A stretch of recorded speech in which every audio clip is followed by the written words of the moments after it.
Hello everybody, welcome back to Rob's Gaming Table. I'm Rob. I'm Mel. And we're here to play some more Lord of the Rings, the living card game published by Fantasy Flight Games. We're continuing through the Hobbit Saga Expansion called Hobbit on the Doorstep or something like that.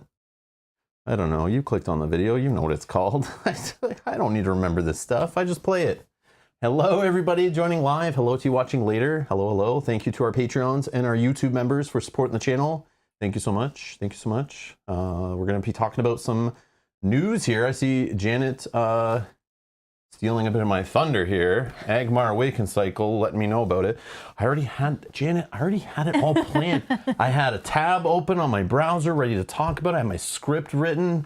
Holy jeez, you ruined my surprise. I'm just joking. Thank you, Janet. Thank you. Yeah, we'll talk about it. Thank you for reminding me. Ninja Art Wizardo, hello. Hello. So we, for those who are here, we updated our decks for today's scenario. We played it twice before today, just to test those decks. We actually did something different. We adjusted our decks first, assuming kind of like the Burgle thing was like Riddle. Like we read the Burgle rules and we're like, okay, this is like Riddle all over again. Let's adjust our decks.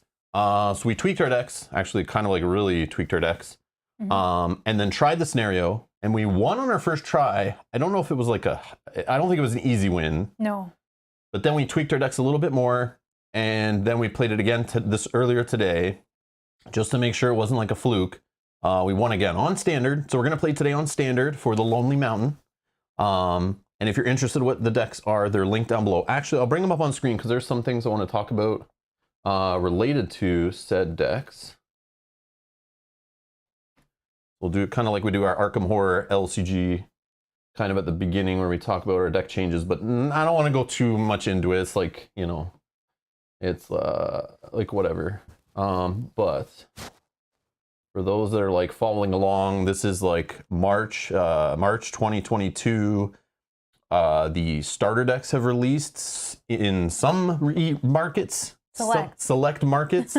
Canada is not one of those markets this time. Things are back to the way they used to be, where FFG basically, yeah, up here in the Great White North in Canada, we don't usually get the good end of the stick or the long end of the stick or however you want to say that saying. But yeah, normally Fantasy Flight Games kind of doesn't care about us up here.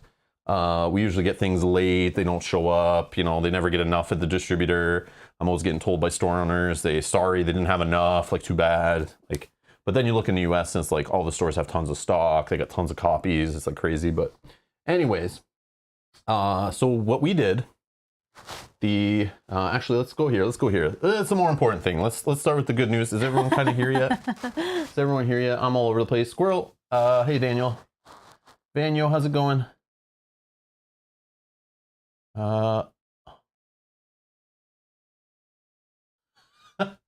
Daniel trying to hijack the stream here with some questions. If anyone has an answer for Vanyo in the chat, feel free to answer Vanyo. But I don't really want to go in that today, but maybe. Let's see quickly. Yeah, Vanyo, I'm not sure what you like in games and what your collection is and stuff. You already tried Sword and Sorcery. Okay, Descent, Role Player. See, the hard part for you, right, is also that you don't play campaign games solo. Oh, definitely not. Yeah. Right? Very rare. Very rare. Like, yeah. I think other than like what, Seventh Citadel or Seventh Continent is not really a campaign, is it? Yeah, no. Like, I feel like that's like all you've really played solo. Yeah. But I'm sure there's definitely some solo players in the chat. Yeah, some people play like more solo campaign games. If anyone has answers for Vanyo, he's dropped some information in the chat. He's looking for another campaign game to play. And again, with the hive mind in the chat, some people have played different campaign games and maybe solo and maybe have other games that I don't even have or have never played. So maybe they can give some more information there. But all right, let's talk about Lord of the Rings living card game related news here. Vanyo, if you show up to one of my cafe chats, which I haven't done in a little bit, but I probably will do one next week. We kind of do like the off topic kind of stuff there in Rob's Cafe or during our Q&As, which we haven't done in a while, but yeah. We have to... Sometimes we'll go off the rails. Maybe after the stream, after we're done playing Lord of the Rings, we can answer if you're still here. Yeah, we can think about it. But yeah. All right. So, in related news, available now, March 11th, the Lord of the Rings, the card game starter decks are available in select markets, okay? These I thought were coming out. I pre-ordered them at a local retailer a different local retailer than I normally pre-order Fantasy Flight games / Asmodee products from. And they were good to me for a couple products, so I kind of trusted that they would get my pre-order. And then they didn't on that Friday, last Friday, it didn't come out. And then I saw people in our producers posting that they were getting the starter decks, but they were in the US. And I know that's a completely different distribution. You know, it's Asmodee Canada, but it's like an arm of Asmodee, but it's still their own thing. And of course, things going through borders and different ports and all that stuff. They didn't show up to my local retailer. And I thought my local retailer messed up, didn't order it in time, or, you know, was lazy, didn't unbox it in time or anything, but I still haven't got an email, and I kind of did some investigating. But if you're in the US, they're out, which I'll show you right here. So if I just search up one on boardgameoracle.com here, which is usually how it kind of checks some online stock in stores. It's not like fully comprehensive, but if I set it to Canada up here and I kind of scroll down, I noticed, oh, there's only 4 stores that are supposedly going to carry these things. But obviously there'll be more, but those are the only ones taking pre-orders, and some even on back order. But no one has it in stock. If this product was out right now, there'd be like 20 stores here and they'd all have different amounts. So this is how I know the product is not released in Canada yet. So I no longer am mad at my local game store and blaming them at all. So hopefully that comes soon, okay? Because I was hoping to get some cards out of those starter decks and mix them into our pool for playing this series. But I came up with a solution for that, and we'll continue here. So, but if you live in the US, I'm not jelly at all, I swear. I'm not jelly. In stock, in stock, in stock, in stock, in stock, in stock, in stock, in stock. Oh, Game Castle's on back order. But yeah, they're out in the US, according to, obviously, if you ordered from Asmodee or local retailers, they got their distribution together in the US for some reason. They got them out of the port quicker there. I don't know how that happened. All the sabotage I've done to the US ports lately, it's obviously not working. Trying to make sure I get stuff faster in Canada, it's failing. So anyways, it's gone back to the way things were. So we sometimes get stuff late, or we never know, or it's never with the exact date of North America. So I don't have the starter decks, but what I've done, if I go to our decks here, what I did, I went through my entire Lord of the Rings, the Living Card Game card pool that I stopped buying cards for back in like 2015 or something. And I went through it. I found the list of the starter decks, and I literally found all the cards I own that are in the starter decks. And I made a huge pile of them. There wasn't that many, actually. There was quite a few. There was quite a few. Yeah, it was actually quite a lot, actually, from the first couple cycles, which goes along with what we were talking about last week. People saying that they probably won't repackage the first couple cycles, at least not anytime soon, because a lot of the cards from there in the starter decks, they came from the first couple cycles, and the developer of the game, one of the developers, Caleb Grace, kind of hinted that the cards that are in those starter decks, they took them from sets that they probably won't be reprinting soon, or if at all, is my assumption. And then we'll get to that news in a second. So it all the rumors were true, basically, is how it's going. When people are asking, what is the next thing to buy after the revised core set for Lord of the Rings Living Card Game? I want new stuff, and I don't want to buy the dusty one-off packs sitting on my local game store shelf. I want to get a whole set. And the new repackaged model. So what I did in here, you can see in our deck list, they are linked down below. You will see some of the cards with DOD for like Dwarves of something, whatever the name of the starter decks are. Maybe I have them in here. The Dwarves of Durin, okay? So DOD, Dwarves of Durin, DOG, Defenders of Gondor, EOL is Elves of Lorien, and ROR is Riders of Rohan, okay? So they've added them in to, for those that are new to the game, ringsdb.com, hit it up. People are making decks already, but they have added the starter decks. So you can go in here into my collection, create an account, adventure packs, and you can add in, you own the core set. If you want to play with the campaign treasure cards in your decks, you can put that in there with the revised core set. But down here, you can put in the starter deck cards. So I went through my collection. I kind of add those into our little mini pool we're playing with, like our new player, simulated new player card pool. I'm not playing with all the cards I have from Shadows of Mirkwood, Darrow Cycle, Against the Shadow, Ringmaker, Angmar Awakened, yada, yada, yada, all this stuff, right? I don't know if I have all those, but you know what I mean. I have a few of them. Yeah, I don't know where I stopped, but so Angmar Awakened, which we'll talk about in a sec, but there was rumors that I think it's Angmar Awakened, Arid Mithrin, and maybe Dream Chaser. That sounds familiar. I think those were the three that were rumored based on, you know, the detectives that put together the starter deck lists and compared it to cards from each cycle and kind of determined that FFG is probably going to release Angmar Awakened cycle, which is 6 packs of cards, with the, I think that's what, the Lost Realm or the Voice of Isengard. This is the problem. This game was so horribly like released and packaged in its release model, even worse than Arkham Horror, and I've ranted about that before. This one is so horrible, so unconsumer friendly, that literally a deluxe box that starts off a story, but it's not really a campaign connected story, so that's lame right there. But it kicks off a new cycle, but the name of the cycle doesn't match what the name of the deluxe box is, or any of the packs in the cycle, I don't think ever. I don't think so. So stupid. So the Shadows of Mirkwood cycle, okay? If you're like new to this game, you're like, what the? I see these questions online all the time. I've seen it online for like the last 10 years as I've been in the different groups and stuff. There's like new people just always asking and they never fixed it. So it's like, yeah, I want to collect the Shadows of Mirkwood cycle. Okay, so I just need these? Well, technically like the core set's kind of a deluxe box for the Shadows of Mirkwood cycle, but then you get to like Darrow cycle. Okay, do I just need these little packs that say Darrow on the back? Oh no, there's a box that goes with that. It's the Khazad-dûm box. But how do I know? Oh, there's like little tiny text on the back of every adventure pack that tells you this is pack 1 of, or 2 of 6 of the such and such cycle, or cards number this to that. Such a mess, so bad. Anyways, confusing as crap. So you can Google and find lists of all the cycles, how they were released, what year, what box came first, all that kind of stuff. But now the release model is going to fix this. So what FFG is doing, same thing they did in Arkham Horror LCG, for those that don't know, is they're going to take the deluxe box and rip out all the encounter cards and the quest cards and all that stuff you need to play the scenarios, all the scenario cards, for all the scenarios for a full cycle. So all the 6 packs and the deluxe box. So it's, I don't know, 7, 8, 9 scenarios, whatever it ends up being, depending on which cycle it is. They'll package those in a separate box. And then they're going to take the player cards out of all those 7 products and package those separately, and they're kind of like a pair, but you can decide, do you want more player cards or do you want those scenarios? That's up to you. You can buy them separate. And the cool part with that is when player cards become hot and people want more copies of it, or they have a low print run or something, one might go out of stock and go on back order, but the other one should still be there and they're not connected.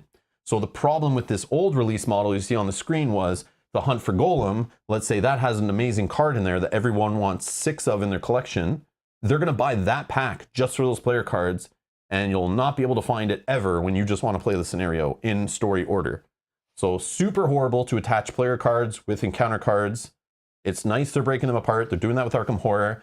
They already do that with Marvel Champions, and it was a success, obviously, that products aren't tied together. So for a consumer-friendly model, this is the way to go. So this crap you see on the screen here is going away. Sort of. Hopefully they reprint all of it. Hopefully it's successful. Hopefully they keep you buying it. Money talks. So even though they say they're only going to release like the best of and repackage the best of, we'll see. What I think they'll do is just wait longer to release those early cycles, because, you know, then less complaints from the starter decks and people saying, I already own all these cards. Why am I buying them again? You know, that kind of stuff. But anyways, so go in here, add these to your set if you have the starter decks, and now you can build decks with those cards in here, and it'll help make sure your decks are legal and all that kind of stuff. So going back to our decks, we can click on Mel's deck. Again, these are linked in the video description. You can see here like DOD. Oh, it's mine? Oh, did you pick the wrong stuff? Can you click on just that one? Did I click on the wrong card? I might just clicked on it. KD? Whoa, hold on, Mel. You put Khazad-dûm cards in your deck? You cheater. No, you just selected the wrong one. I just selected the wrong one, if you can. So here we go. Sorry. How did you do that? You didn't adjust your collection properly, because you shouldn't have seen that card, I think, if the site's working properly. So Mel's trying to break everything and now has orange numbers in her deck. So we cannot play the game unless she fixes these orange numbers. So we're gonna playing that card name, but not that one. Yeah. So let's bring up events, which are they fireballs? A lot of time I just search the title of the card. So see if we see Durin Song. You got the KD, you know, the craft dinner version. Yep. I don't want that one. So we take that one out and then we put in the DOD version. Yeah, thank you, thank you. I don't know why those are showing up for me though. Yeah, see, I don't know why I saw it too. Yeah, what the hell? Why is that in there? Hey, programmer. I got a little issue going on here. That's okay. Anyways. It's fixed now. Thank you. Save. So yeah, you'll see some of the stuff, but we mainly added ones from the dwarf decks. Obviously, we're playing dwarf themed decks, dwarf themed cards. They all synergize. Khazad-dûm, aka the whatever the heck cycle. See, I can't even remember the name of it. Whatever that cycle is, has tons of dwarf tech, and it's great. I wish we pulled from it from the beginning, but again, they may never release that again. I don't know. That's weird to me. So people who want to play dwarf themed stuff in the game, yeah, you're kind of out of luck. But you can buy the starter deck, which gives you a bunch of dwarf cards throughout the throughout the whole release, thing. So, all right. So deck list link below. Done. Okay. Next item. So again, starter decks. They're out some places, not out everywhere. But let's go back to the news, as we like to do weekly when we play one of these Fantasy Flight games weekly, or through a campaign or whatever. We can go to this article, which was posted today. Whoa! Evil Reawakened. I've not looked at the article. I saved it for this, but as soon as I saw the art, I was like, okay. So it's the Lost Realm is the first box, right? Somebody was saying that already? Yeah. Janet said it. Yeah, perfect. I can just tell by the art on it, because I freaking love that art. Is that Thomas Jers whatever? It's Thomas, Lord of the Rings, Lost Realm art. How do we know? Can we see? We have to have the guide probably, right? How do we know? Oh no, is it Matthew Stewart? It's Matthew Stewart. Okay, cool. Matthew Stewart. Awesome stuff. Awesome stuff. I'm sure he's watching. I freaking Matthew Stewart, I know you're watching. I know you're sitting out there right now going like, man, out of all the things to do right now, I am at Rob's gaming table on the YouTubes. No. But anyways, Matthew Stewart, you're awesome. Art's amazing. All right. I was curious. Okay. All right. So the Lost Realm, they use the same art, same layout. So $69.99 US. So this is the campaign expansion, which I'm assuming is the encounter cards. And then you get a tiny little box that includes the hero expansion. So it'll come with the new heroes that come with the deluxe box, and then all the player cards that come throughout the cycle. And if you're familiar with Arkham Horror, the living card game, the second living card game that was spawned from this one and rethemed and all that stuff, they've already started doing that release model in that set, but except for they're going in order and reprinting everything. I'm assuming because that game is probably more successful and selling more copies. This game, a little dated, a little older, not as hot because, FFG likes to cannibalize their own games by releasing similar games that just steal players from that player base. I don't know why they do that, but anyways, overall, it still makes more players probably come to their brand. So $69.99 and $44.99. 45 bucks US for the player cards. So the cool part is, I think I own this whole cycle. I'm pretty sure. I don't think we've ever played this because I think a bunch of the packs. I know we've taken the player cards out of the deluxe box, and I think the first pack was opened. So whenever this came out, it was around the time when we were stealing cards of those packs to build our decks for that Gen Con event that year, I'm sure. Because the rest of them were still sealed. So I kept buying them after that Gen Con. I'm sure they came out after that. And or maybe we grabbed some of them early at Gen Con, but then we never opened them because we never got that far in our story, and I didn't need to build player decks after that. So around this cycle is where I stopped. I stopped actually at the Grey Havens box, so I think it was after this. But so we have this full cycle. So whenever it's going to release, I don't know when that is. Might say at the bottom. We don't have to worry about it not arriving in Canada, with everyone else. We'll already have it and we can play it, which is kind of cool. Mm-hmm. Unless did they add in campaign mode? Because this is why I think they did. Because this says campaign expansion. So if they did that, and that's maybe why it's been so delayed, that's cool. And we'll need to buy that box. Yeah, we won't need to buy the hero one. We could do the free print on demand cards to add in. The only problem is FFG's intern is super horrible at posting stuff on the website when games release. So we may have to wait a while to get the campaign cards and actually have to wait to play it, which will suck. Okay, so it returned to one of the earlier cycles of content for the Lord of the Rings LCG with Angmar Awakened, Hero Expansion, Angmar Awakened Campaign Expansion. These two products combine all the content from the Lost Realm and corresponding Angmar Awakened cycle. All the player cards for those expansions can be found in the Hero Expansion, while all the scenario-related cards can be found in the Campaign Expansion, along with some of the new campaign cards that weren't part. So this is what they're doing to get existing players to buy them, but also make them more relevant when comparing them to their new Marvel Champions campaign boxes and the Arkham Horror. That's like blanking. Arkham Horror campaign expansion. So they're trying to like bring the game up to speed a little bit, because people obviously love the Saga expansions that did campaigns first in LCGs, and then they took that thing that they knew was good and then built the whole, Arkham Horror game around that concept of campaigns, which was cool. So now they're like, how do we make these things cooler that people want them? We got to put campaigns in them. That's the new hotness. So the perfect opportunity for new fans to experience the content cycle. For long fans, catch up to any parts they've missed, whether you want just one expansion or both. Not a fan of the game, want to miss you. No fan of the game will want to miss Angmar Awakened. No, for longtime fans, put away your pitchforks and your torches, and you already own everything in the original Angmar Awakened cycle. Only the campaign cards will be new content in these products. As with the revised core set and the Dark Murk, these campaign cards will be made freely available on our website as print and play content upon the campaign expansion's release. So if you got a color printer, you're good, or have access to one. Oh, did they do alt art too? Sneaky scumbags. Okay, plethora of player cards. Expand your deck building options, including 2 heroes for each of the 4 spheres. Yeah, this art does not look familiar, but maybe we just haven't opened those packs. Well, no, I have them. Maybe that is the right art. It's just that Mary art doesn't look familiar, but maybe I just never played with that version of Mary. I don't know. But the Magali art, you see it. You know it. It stands out like a sore thumb. No, I don't think they changed the art. I'm just not familiar with this Mary art, but that's the only one that's like kind of sticking out.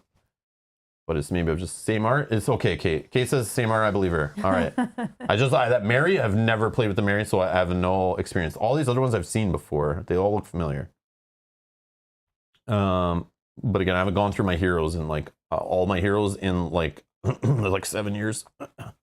Okay. Again, that was probably in a pack that I hadn't opened until I just reopened. I opened all the stuff that wasn't open like a couple months ago. So, okay. So only thing is the campaign cards, right? Only thing. Oh, this is the cycle with these things we never played with. The side quests. Oh, right. We never played with Yeah, this. I've never played with side quests yet. I never put those in my deck. I never played a scenario with them, I don't think.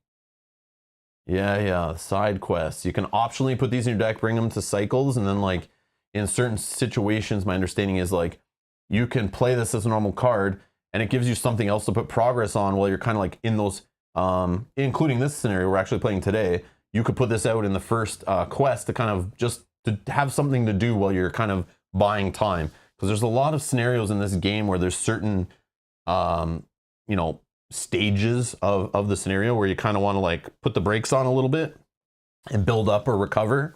So these side quests kind of help you do that. As you see here, when the stage is defeated, reduce each player's threat by 5. So that would be like a cool way to reduce threat besides the boring old same way of reducing threat that you've had since the core set, especially if you played the game for like 10 years. You kind of just another way to spice it up to give you a different way to get things done, which I like this idea.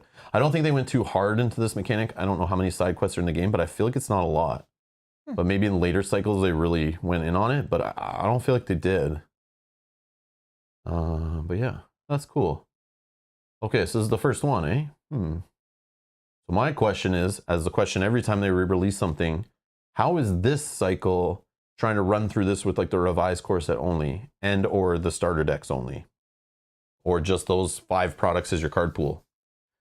Hopefully the cards they give you in this cycle, plus the revised core set, plus the starter decks, is like enough to not get owned. That's all I hope. So we'll probably play this like that though, because I want to see. I'm always curious. You know, like these LCGs, they design them with like power creep, and they play test with the whole pool and then just the core pool and stuff.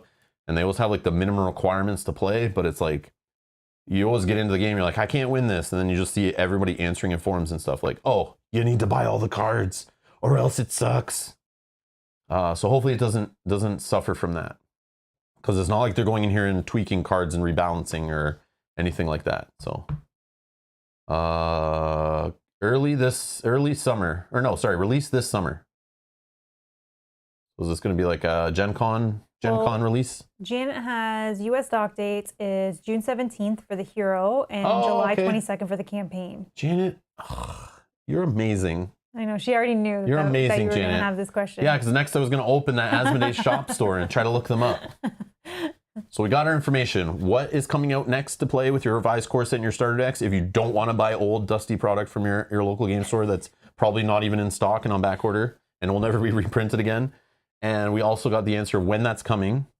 And we got the will campaign mode be added to it, which we all assumed is what they were doing. So that is awesome. Yeah. So they're adding campaign mode.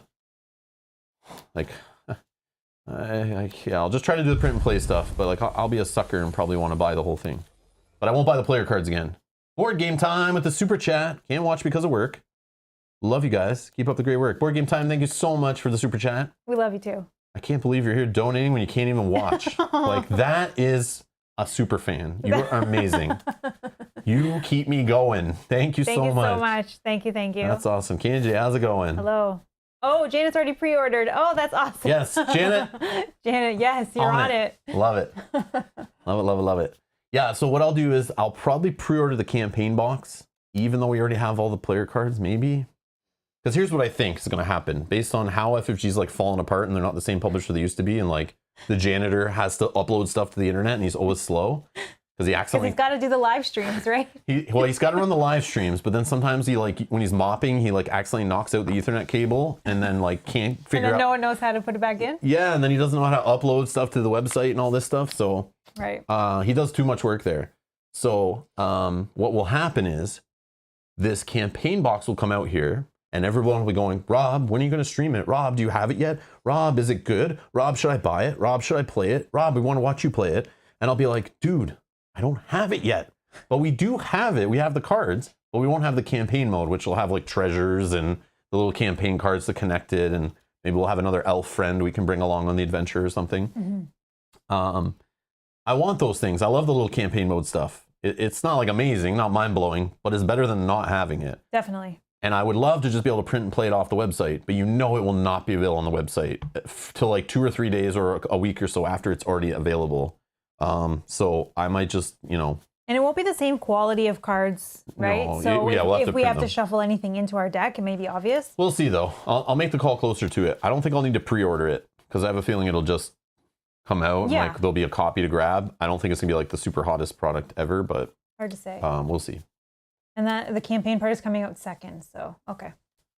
Yeah. So the player cards, we have them. So if we're playing something at that time, we can always just slide the player cards in, no problem, which is cool. So we don't have to worry about like release dates and stuff like that. If we're trying to like mimic the new world of Lord of the Rings living card game, which is fun. Because like there is like all the old content on YouTube, tons of it out there, tons of awesome stuff to watch for this game. But all of it has like a different progression to it, right? It has the releases were completely different. The card pools were different. And today's new player to the game is like, none of this makes sense. I can't find any of those cards. So hopefully with the starter decks and that, it kind of fills out the pool a little bit. But, half the decks on Rings DB, like if you're new to the game, like you can only look at ones built with like 3 core sets, and then the starter decks, all those, you'll have random cards throughout the cycles and stuff. So it'll be weird. So yeah. So hopefully the game gets like a boom again and everyone's kind of building together. So Emmy says, so Angmar this summer, that fits with another set to come out around the same time as the Amazon series in October? Well, the Amazon series is in September. But they may release it right after it starts. I don't know about that. That seems a little fast, but you might be right. I would see them trying to release 2 a year. Maybe it would be more so it could be like to the November. end of the year. Yeah. But it might be like player pack in October and then like campaign in November. Mm-hmm. But that's not what they need, ME. ME, they already have it covered. They just need to make sure the revised core set is in print. Because to be honest, someone who's excited and watches the show is not going to give a crap about what expansion sets are out for a game yet. They just want to get that revised core set, try it out, and see where it's at. And that needs to be in stock. Like, they need to have a print run ready to go around that time because it'll create buzz. And maybe like the first cycle, maybe, right? As well. Well, that is the first cycle. Oh, yeah, I guess. That's what I'm saying. Oh, yeah. But again, you don't need to have that stuff ready right away. No, this one, the Angmar one would be the first one. Oh, I see what you're saying. I'm talking, yeah. That would be the second one. Yeah. So just so, because of course that does have a campaign in it, but it's short. Yeah, but again, that's what most people are going to buy. And then like the transfer of people buying the next thing is drops off drastically, I'm sure. But they just need to have that core set already available on shelves when people are searching for this card game. They need to be able to get into it. Yeah. I don't think timing an expansion release is going to like appeal to people who watch the show who are like maybe board gamers, light board gamers and stuff like that. So I don't think that's a link. I don't think that's what they're trying to do, but cool. Well, it's exciting news. Yeah. We've all been waiting for this news. Agreed. I get asked at every stream, like, what's next? I see it online every day, like somebody asks. I have had the revised core set for months now, and I'm playing, and I'm kind of like bored. What do I do next? And if you don't have something for them to look forward to, and the starter decks were not it. No. But FFG, Evan's not there anymore. I don't know who's in marketing, but you stink. Whoever you are, you stink. I think I have their email because they probably emailed me before, but do you think they're watching too? No, definitely not. They're busy. They're not connected. They're like so disconnected from the gamer population. Like, it's crazy. So anyways, you can tell they're like, it's a robot because it's like everyone assumed that I kept saying, no, they're crazy. They didn't used to do it this way. Back when I used to get into back in my day. So when I was like Game of Thrones living card game, right? You would know the next like 4 packs that were coming out. They would already have a box art spoiled for like the next deluxe box. You would know like things, they would be teasing things coming out early at Gen Con. You would know the next 6 months of products. And then throughout there, they would start teasing cards on a scheduled date. One of my old buddies, Kevin, used to know, anyone who watched the channel, Kevin from our card spoiler videos, he would like know exactly the date and time when they would post an article because they had it scheduled. Like once they announced a pack, then there was like so many weeks where they then would spoil some cards. Then right before the release, they would spoil some more cards. And then they would have a release article. So it was like the cycle, but then they had them overlapping with each other. So it was like a constant trickle of news getting you hyped up for products that were like further down the road and products that were coming closer. This, you can tell they don't have as much releasing anymore. So what they did, as soon as they were posting the article for the packs being out, then they were like, all right, we can now talk about the next thing. They're like afraid that they're going to confuse the customer or, they need to stretch it out. They're like limited release because they don't release as many things as they used to, right? So they definitely stretched it out. So it's like they literally wouldn't tell anyone anything until these starter packs like were in stores in the US. Then they're like, okay, all right, you guys, now that you've like calmed down after getting those products, you relax for a week. They don't want to give anyone a heart attack. Now they're like, okay, here's the next box that's coming out. But we're not going to know the next product till those actually release. Oh my so are we literally going to have to wait till, what was it, July or whatever? June for the first one, mid-June. So what are we right now? March, April, May, June. So like 3 months? Randall says exactly what I'm feeling. Randall says the decline of FFG is sad to watch. I agree. It hurts. It hurts. Definitely hurts. Justin, thank you so much for subscribing. Welcome to the channel. Welcome, Justin. Welcome. But yeah, so it kind of sucks. They don't release as much stuff anymore, which is cool. It means that's fine. It's less for me to keep up with. There's tons of content to play, tons of board games to play. There's never enough content, or there's always enough content. There's never enough time to play it all. So I don't mind this slow thing, but I just think because of the revised core set, you have a flood of new players. You need to answer that question quickly. What is next? So that they don't just move on and go play another lifestyle game and they drop this one like a sack of potatoes, right? Yeah. So we have that answer now. But again, the starter decks were not that answer. So they should have already had the Angmar Awakened cycle announced just to show a box art and it would have been good, right? Yeah. But yeah, now we kind of know the rumors were true. So the next one will be one of the other two that people are thinking. So there you go. Okay, what's next? I think we're playing this game today. Oh, is that a plan? I think so, but I'm not sure. Is that what you guys want to see? Do you want to see us play the game or just talk about the game? No. I think this is a news stream. I can't remember. FFG information. Yeah, that's what I do every time. I remember the Arkham Horror streams every week were like this too. It's like, okay, what was new? What did they announce? Did they announce the repackaging of this? Well, there we also had to check to see if the rule books or the PDFs were online, right? Which they never were. Yeah, until we were like done the campaign. I don't have this one. All right, so we're playing the Lonely Mountain today. I have our campaign quest companion website. This is also linked down in the video description along with our deck lists if you're looking for them. It is a 7.1 difficulty we're playing today. Oh boy. Okay. I need to go in here and put my own ratings in here because I don't agree with some of these ratings. Whoa, hold on, Mal. You just told 51 other players that you know better than them. No, I'm saying you guys heard it. You guys heard it here first. It's on the internet. Spread the news. Spread the news. No, I just don't agree with them. I'm not better than them in any way. I don't know. That's what I heard. I don't agree. Do you agree with this? Starting the drama. No, he doesn't because he didn't say it fast enough. No, here's the thing, Mel. Again, this goes back to what we were just talking about like 10 minutes ago. Mm-hmm. These ratings were all done like 7 years ago with a whole different card pool. Right. So more cards. Yeah, that's what I'm saying. And they still thought it was this challenging. Yeah, that's what I'm saying. So of course, even though your number is higher or lower, it doesn't matter. You will have a different aspect on this than people who came at this. The majority of people at that time had like the Shadow, the Mirkwood cycle or whatever it's called. Mm-hmm. I can't remember all the names of the cycles. This stupid game. But anyways, yeah, they had like the first 2.5 cycles or something, and they were playing this scenario. Yeah, and that's the difficulty they found it at. So they had a few more tools in their arsenal. Which you would... Billy's going to Lord of the Rings LCG Reddit drama. Oh no, the army's coming. No, everyone, gather your pitchforks. That's why you put your own rating in, right? So it's I'm just messing around with you. Yeah, Relax. but I think the scenario that we played last. I don't know if I can even rate. What do you want to rate it? I think I have to like have an account on the website. No, it's fine. What do you want? I would probably say 6. 6? Yeah. Whoa! It was less than. Oh, look! 52 players. You don't even have to log in, or am I logged in? I don't even know. Anyone can just come in here and click that so people can tank it. Because the last one was a 6 point. Let's refresh. Something. Let's see if we impacted the data. We're gonna pull another call from the database here. Let's see. Nope. No. 7.1 still. Okay. We didn't move the needle. Yeah, we didn't rate it a 1. Yeah. That's it. I hate it. I haven't played it yet. I'm rating it a 1. No, 1 would be easy. No, I know. I'm just joking. The BGG system, how it's like junk because anyone could just rate a game without even playing it just based on like an announcement. I hate the announcement. I don't like the type of miniatures they put with my favorite IP. Rated a 1. 0. I don't know. All right. I just don't think this one's harder than the one. So we're playing a Lonely Mountain. It's got Doomed, Surge. We know all about that, but it's got a new one here. This may be the worst one ever.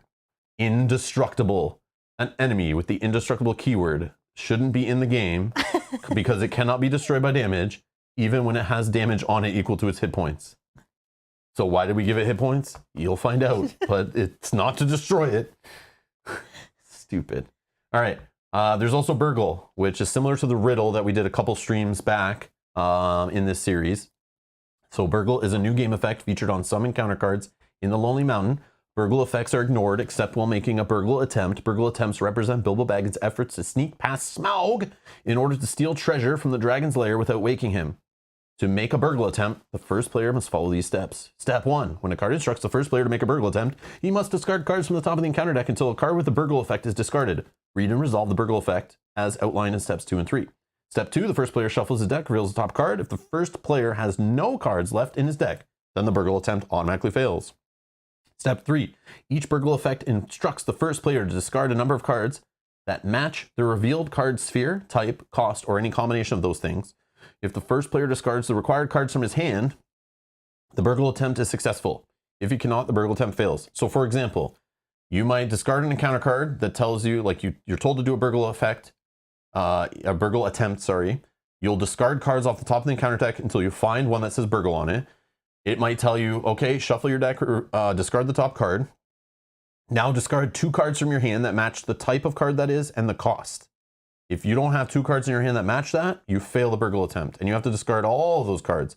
There is a way with Bilbo, you'll see shortly, to spend Baggins resources to take that first card you discarded off the top of your deck, take it back to hand, which now you have another card in hand, so that increases your chances, and you'll discard a different card off the top of your deck to then check your hand, see if you have what you need to discard. If you do, then you're good. If not, you can keep triggering Bilbo, assuming you have 2 Baggins resources each time to take the card to hand, to increase your hand size with options, and then discard another one. So that's why we were sat there, we read this, and then we built our, like, we tweaked our decks. And again, we went to our card pool and pulled out everything from the starter decks we don't have yet. And just so we had some more tools to pull from, so we weren't as frustrated as when we were playing the riddle mechanic, building only from the revised core set pool, which was a little rough.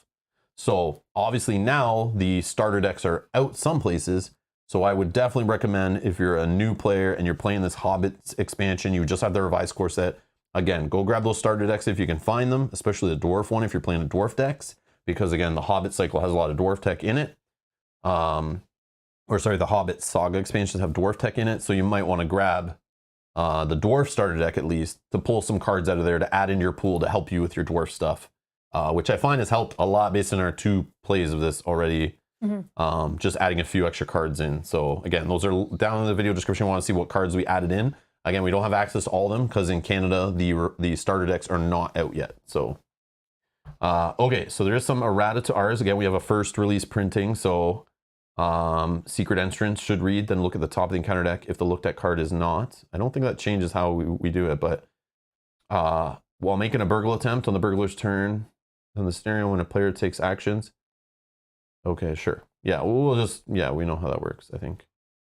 Okay, so we're playing on standard mode. I don't know if we have, no. Okay. Semper says, will the saga be reprinted? No idea. No idea. I just always want to play through the saga expansions in this game and have been holding on to them for years. So the revised core set being released kind of inspired me to just start playing saga stuff while we waited for FFG to announce the next product. So we started with the Hobbit stuff. Will we play through the rest of it? Hopefully. I just don't know if it'll be right away, but we'll see. But we're just trying to get through the Hobbit sagas for the first time, which is fun to actually say we finally played them after owning them since like 2014/2015. To finally get the dust off and play them. So yeah, so I don't know. I don't know if those will be reprinted. I don't know if those are easy to find. I have no idea. But I know there are players out there who are grabbing this as their first thing after the core set, after the revised core set, but I know it's not the easiest thing to find, so.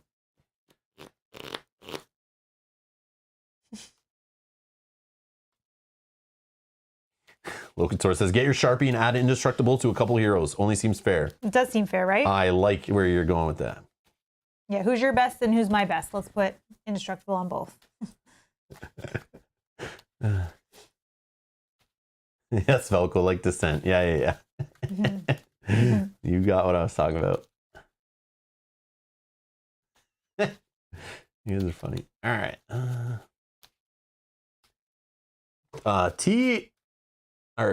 T-O-B, I'm not sure the name. But T.O. says, we all thought Mirkwood would be next. I don't think many people did because, again, they said they were going to release like the same as Arkham Horror. And because the Mirkwood cycle, its deluxe box doesn't exist. It's basically the core set and they've already repackaged that. So it would be a smaller card pool because it's only 6 packs they're pulling from and a smaller amount of cards. So like, would they reprint it in the same box? It sounds like they would need different packaging for that maybe. They in theory, they shouldn't. Because you all know those boxes are just full of air and a couple decks of cards. Like, but I think what they thought was we'll just put a bunch of those cards from the first cycle. Because consensus, I'm pretty sure, is that the first cycle for this game is not that exciting. It's not like the best of, right? It has some amazing player cards, which are like staples in it. That's what people want is the player cards. So that's what I think the starter decks were built to do, was take some of those staple cards, throw them in the starter decks, kind of forget that those scenarios ever existed, and then print some stuff that's more exciting with up to date with today's games, you know, maybe. Doesn't mean they'll never reprint the Mirkwood cycle. Again, money talks. So if sales are good enough and people are looking to buy more and this game keeps growing, they'll print them. But I think they're just going to do the first, they've already like are working on the first like 3 campaign boxes, and they'll kind of see how the first 1 or 2 sell before they even like think of putting the effort in on doing more, I think. But who knows? They might have some other ideas, but I don't know. Maybe they thought people wouldn't be as interested. I don't know. Or they're taking their second chance to try to build a better card pool maybe, or a better group of scenarios for new players to play through. I don't know. I don't know why, but yeah. Okay. So yeah, let's get our hand going. Do you want me to be first, or do you want to be first? Yeah, you be first. Okay. Okay. You go ahead. So, okay. I'm going to keep, I think, because I got Horn of Money. So after a character is destroyed, add 1 resource to the attached hero's pool. That always, when I see this early, I feel good. But in the scenario, will characters be getting destroyed early? Probably not really, but we'll see. And we'll talk about the scenario in a second. Oh. Okay. I also have Steward of Gondor for money, King Under the Mountain for card draw. I have Sneak Attack. I have 2 of the same ally, which kind of sucks, but I'm sure he'll die, so it's fine. Or you can have it in your hand to throw away to Protector of Lorien. Yeah, to and I have increase our willpower. Glamdring, so I can increase Thorn, or give it to like Gimli or something. Whoever's going to attack. There's not a ton of enemies in this scenario other than the big ones. So I guess I'll keep this because of these 2 cards alone. That'll help you draw into more allies and play more allies. It's the key. It's the key in this one. I try to build a kind of a dwarven clown card deck here to hopefully just keep pumping out. Well, I guess it's not all dwarfs, but just like, you know, an ally clown card of just little cheap weenies to get in front of Smaug the dragon to be cooked. So that's the plan. So I got some cards that should fuel into that. And me saying, didn't half these dwarves die last week? No campaign penalty. Did they die? I don't even remember. Do we have characters die? I don't know if we did, Emmy. Did we? Did we? I don't know. I don't remember. That was so long ago. Oh my gosh. I've already learned and played like 2 or 3 other games since last week. I have no idea. Yeah, I have no idea either. Oh I've like been in so many other worlds of gaming that I don't remember what happened last week, to be honest. And again, we played that scenario so many times, it all blends together, like what happened in each time we played it. So I don't know. And we've already been working on this scenario, so I kind of forget the last one. That's how I work now. The campaign penalty would just be that you increased your threat, isn't it? I don't think there is a campaign penalty in this set, is there? I don't know. Let's find out. I don't know. And I don't even know who I don't think the Hobbit Saga Expansion has those, Emmy. I don't think it works that way. I think the only thing in this one has is the treasure stuff. Campaign mode is 30. No, that's campaign mode for the revised core set. That's the campaign mode that came out in the Lord of the Rings saga boxes. Oh, okay. That's like the new old campaign mode. I think when the Hobbit saga boxes came out, there was no like real campaign mode. They just like added in, but it's only the treasures that carry forward. And it says as long as you have the same heroes in your deck, you can play with the treasure, is what my understanding was. Let's see if I can find.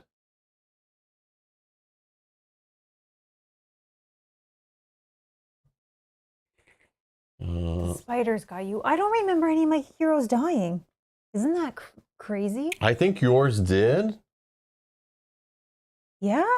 Oh. And if so, who? Maybe Balin did. Balin. Maybe he did. He did not.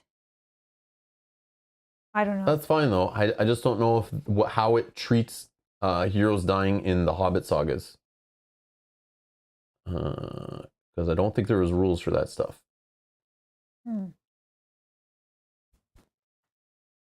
At least not in our printing. But I'll try to find the latest.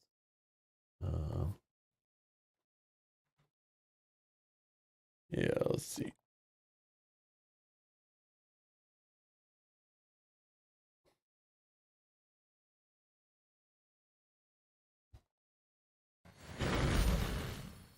So if I look at the Hobbit on the Doorstep file from FFG's website, I don't think they had that stuff in those campaign modes back in the day. I think they didn't start adding that kind of stuff in till the campaign mode in the Lord of the Rings, but I could be wrong. Like the Lord of the Rings, the 6 saga boxes or whatever. Okay, they allow you to play the Hobbit saga from beginning to end. Component overview, let's see. Hobbit on the Doorstep features new cards that players may use to customize their decks when playing scenarios in the Hobbit Saga expansion. While most of the included player cards are fully compatible with all the published Lord of the Rings LCG scenarios, a few cards are only intended for these ones. You can track your plays and scores of these scenarios. The quest log, does that exist? Do we have a quest log for this one? I don't think we've been using one, right? No, I don't have one that I'm writing on, no.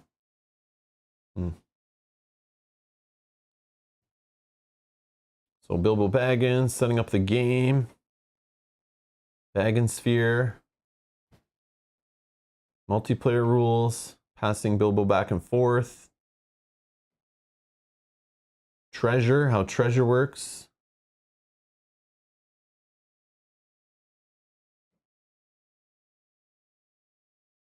So a player is permitted to add treasure to both treasure card to his player deck before the game begins if both the following conditions are met. The player discovered the specific treasure card, wishes to use it, okay. Using the same group of heroes he's currently playing with.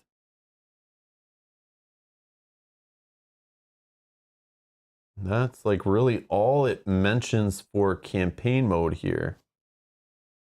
Yeah, maybe there is no penalty. I don't know. I know they added a penalty in like the new campaign mode, like in the revised core set, there's like a campaign mode that's different from when this came out. I think this one, yeah, I mean, I don't think they added that whole penalties and stuff until the Lord of the Rings saga box, that like first one. I forget what it's called, but the Road Darkens or something. Am I wrong? I forget. Right here, let's check.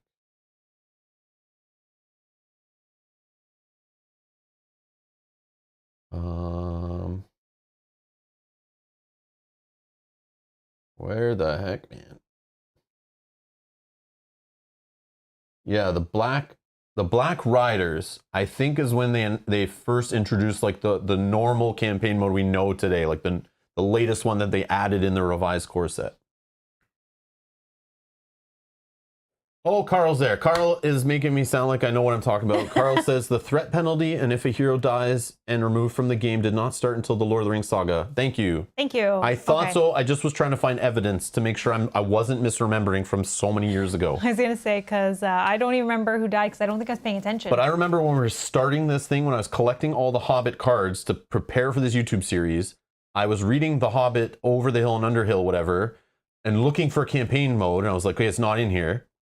Then I was like, wait, did it not work the same as the one in the revised core set? So I found my old rule book and read through the rule book that was out at the time, and it didn't talk about campaign mode at all, really. Like, there was none of that stuff.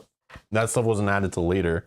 And thank you, Carl, for reminding me. So we're playing it as it was like intended at the time, but I'm sure if you're playing this now and you want to play campaign mode that's included in the revised core set and follow all that stuff we were doing in that campaign when we played it on YouTube, you can do that. That's no problem. We're just not doing that. We're just not doing that. I'm just playing it the way the expansion kind of explains it, just with the treasure stuff.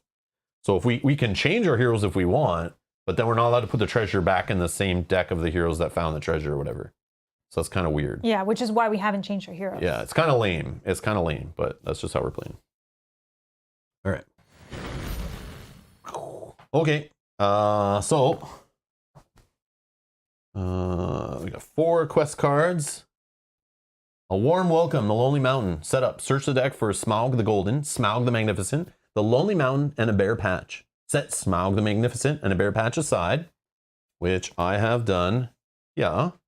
So we have Smaug the Magnificent and a Bare Patch. We'll deal with those when they show up. But you can see by the stats there, we are facing the most formidable foe we have ever seen. We may be in trouble.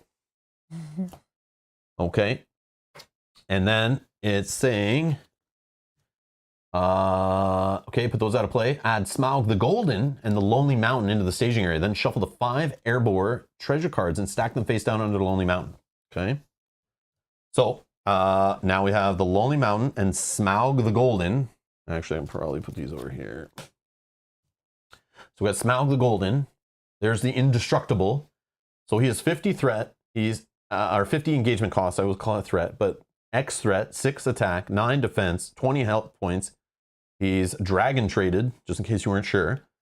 He's indestructible, immune to player card effects, cannot be engaged. And X is the number of non-burglar characters committed to the quest. The only burglar we have is Bilbo. Bilbo's the burglar, or supposedly, according to what he's telling us. I don't know if he really is, though. And then Forest, after the 6th progress token is placed here, the players advance to stage 4A. So once Smaug the Golden has 6 progress on him, we'll find out how that happens. We're advancing to stage 4A. Like, ready or not. that could happen right from here. Like, I don't know. It's crazy. So anyways, that's what he says. Then we have the Lonely Mountain. And it is 12 threats. Oh no. 4 to get rid of it. But while at least one card is stacked underneath the Lonely Mountain, it is immune to player card effects. So no trickery getting rid of this thing. It cannot leave the staging area, and it gets -2 threat for each card stacked under it. So while we have our 5 Erebor treasures underneath it, it is only 2 threat. But once we start stealing treasure out of the mountain, the threat starts to rise. So it's like we're stealing treasure from the dragon, and he's not being he's not getting any happier. Okay. Action: while making a burgle attempt, and this is what I talked about before, the first player may spend 2 Baggins resources to, reveal a new card, take the other one to hand that they first revealed. So yeah, so this is sitting there in the staging area. Okay. And then these Erebor treasures. So we got some classics like Thror's Golden Cup. That's what they play in the NHL. In the National Hockey League, that's what I think they're trying to play for at the end of the playoffs. Thror's Battle Axe. Okay. That's Thror's wife, right? Thror's old battle axe? No, I'm just joking. Mithril shirt. Thror's hunting bow. And the Arkenstone. So we found the Arkenstone. Yeah, so that's in there. So all these treasures are in there. We're going to shuffle them up. We're going to shuffle them up good. Okay, and these are all hiding. We got loot, treasure, goodies, all hiding in the Lonely Mountain. Now, did you want me to use a die to track that health? Would this be... No. No, okay. We just know. We'll know once we take one. We'll maybe mark it, or we can put like a die on there just to mark its threat, like a... A red one? I have a red one. I have other ones. I have ones that probably are more... Thematic? Or just to match the color, like more, don't stick out so bad. Okay, I have a whole bunch. Don't worry. Okay. Or we can just do the classic, like... 2 threats is what the Lonely Mountain's doing right now. Okay. Next. Okay. Warm welcome. So one day, although autumn was now getting far on and winds were cold and leaves were falling fast, the 3 large boats left Laketown laden with rowers, dwarves, Mr. Baggins, and many provisions. So in this round, we're skipping the quest phase. And then at the end of the round, we automatically advance to stage 2. So let's try to remember that. Okay. Okay, so starting off with the resource phase, drawing a card, getting some money. I got a Miner of the Iron Hills. And gain some resources. Oh, I got a Northern Tracker. Okay, you're first, so you can play some cards. So I think we're going to spend 2. I'm just kidding, Dan. I was just kidding. We're going to add a... I might be in jail for, making fun of, and to not knowing, to making fun of like the Stanley Cup, confusing it with Thror's Golden Cup. I may be locked up tomorrow. Because that's like a federal offense in Canada, not to be, know that information. So I spent 2 resources to add Steward of Gondor to Nori to get my spirit resources going. I also exhausted to add 2. And then I'm going to do Bilbo's action, which is spend 1 resource and search a deck for a treasure card and add it to your hand. So we're going to look for Bilbo's magic ring. I should have made the joke saying something along the lines of like, isn't this like the most valuable player earns in like the NHL playoffs or something? That would have been like less, lame, I guess. I don't know. Close to the top. I don't know. I'll shuffle those up in a sec, so I'll just put it off to the side. I'm going to attach that to Bilbo. I'm going to right now use this action of exhausting that raising my threat by 1 add a resource to Bilbo. So you're doing this action. Exhaust Bilbo's magic ring, raise your threat by 1 to gain a Baggins resource. We saw this last time. This was the treasure we got in the last scenario. And then it has that response after Bilbo Baggins exhausts to defend an attack, exhaust the magic ring, raise your threat by 3 to cancel all damage from the attack. So later on when Smaug's, burping fire at us, maybe he can jump in front of something, but we'll see. I think I'm just going to attach. Oh yeah, this is exhausting. Attach Glamouring to Thorin, which will give him +2 attack. Okay, nice. There's no orcs for drawing a card. I could play Dwalin with the resources, but I really want to get Northern Tracker out ASAP, so I'm going to save those resources that I have there for now. And You just gotta be careful because we're not. I only know we're not drawing any cards, right? Because we don't have a quest phase. I know, but if we fail burgles, we know he attacks. It's whoever the first player is, which I guess will be me the next round. Yeah, because but you just have to make sure Northern Tracker's not your like lonely dude that's gonna get like toasted. But again, you could go undefended, but you might lose a hero. So yeah, I'm also debating just for threat reduction. I'm thinking about sneak attacking a Dwalin in. Then he'll go back. Do you have a thing where you have more dwarfs? You draw something or do something? I reduce my threat, and if I can get 5 in play, he gains 2 resources each turn instead of 1. Oh wow! So I just need to get 1 more. So I got okay. So I'm done. But I'll shuffle my deck up from after. But wait, you have this. So why don't you just play the other dude? But I still won't have enough. And you think we'll need him out like first, like right away? Okay. Well, I'm just throwing it out there. You might want to build up dwarfs first if it leads to you getting more resources to then make the Northern Tracker easier. But if not, then don't worry about it. It's all good. No, I'm gonna wait. I'm gonna wait and see what I draw next. Yeah, anyways. That makes sense. Okay, my turn. Yes. I just shuffle my deck as I search for the treasure. Daeron's Ruins, newly added card in my deck here. Action: draw 2 cards and discard 1 from your hand. So I'm gonna play that. Draw 2. Whoa, Daeron's Ruins. And an Arid Nimros Protector. He has a response after he enters play. Discard the top 3 cards of your deck. Then choose and shuffle 1 card from your discard back into your deck. It's optional. So I could take these both to hand. And then do I like just toss Gandalf? I'm thinking of just tossing Gandalf. Yeah. He's not the He's not the MVP you're looking for? He's not the wizard I'm looking for. But okay. And then I will spend 1. I'm gonna put Horn of Gondor on Ori. And then I guess I should probably have done the other Daeron's Ruins actually. Oh, come on, man! Back. I'm actually going to. Now I'm trying to keep a varied amount of things in my hand for burgle attempts. So I have the 2-cost ally card covered. I have the 2-cost attachment, 1-cost attachment, but I'm thinking I toss Gandalf again. That's so bad. But I can shuffle him back in with this guy, but yeah. If I can get mine into play, that's good because I have then I don't need other him, Gandalf that doesn't exhaust 2 quests. Yeah, I'm gonna just leave Gandalf out of it. I'm gonna toss Gandalf. Okay, then I will just hold. Okay. Yeah, don't have. Yeah, I need some tactics allies. Is what I'm digging for. Okay, done questing. So remember, no, we skip quest phase. Oh yeah, no quest. Travel, can't travel there. Combat, no, combat. Done. Okay, end of round. Cleric goes up. Boom, 29. Drawing 1 card. 32. Passing him to you. Yep. Gaining resources. Wow. I'm gonna do this guy's ability. Put a resource on him. Oh, that may be scary. And go up 1 threat. 30. Dang it.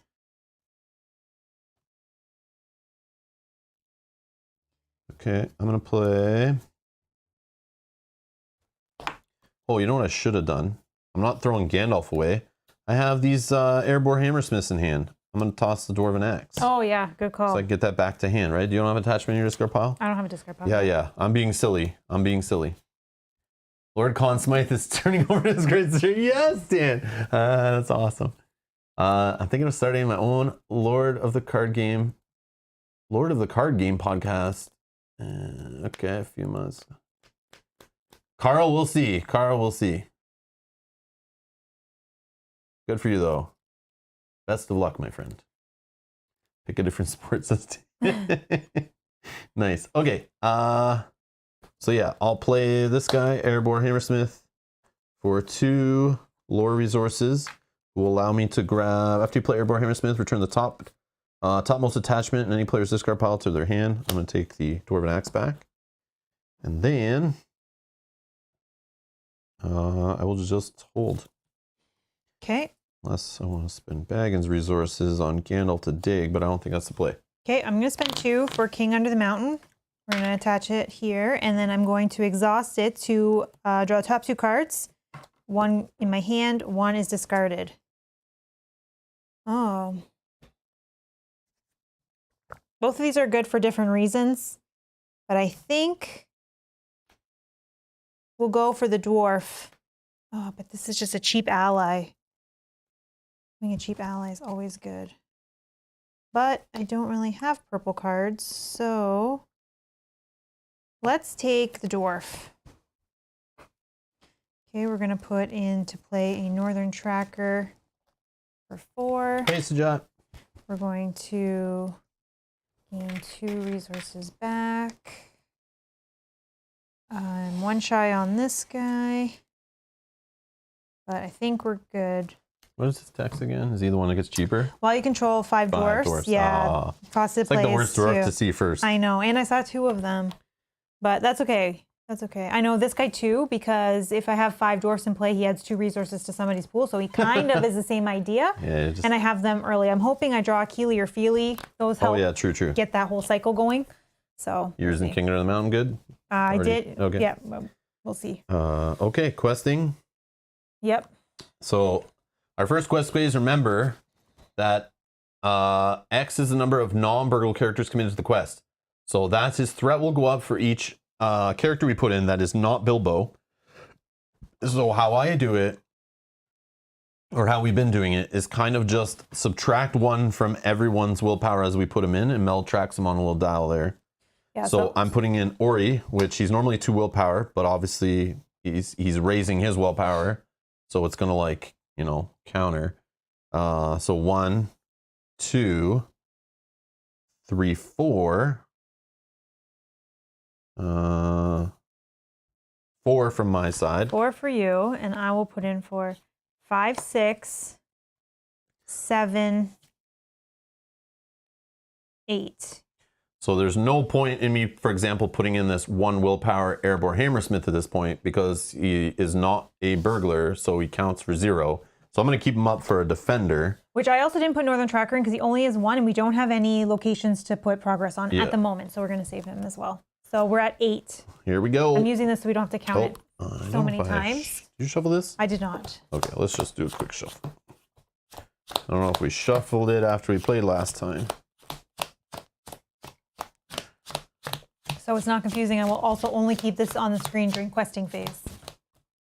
Yeah, and it's a big one, so it's like, it's not to be confused with our little ones. Yeah. But I just found that we would say our total, and then we would do 3 things, and then I'm like, what did we have again? And we'd have to count it again.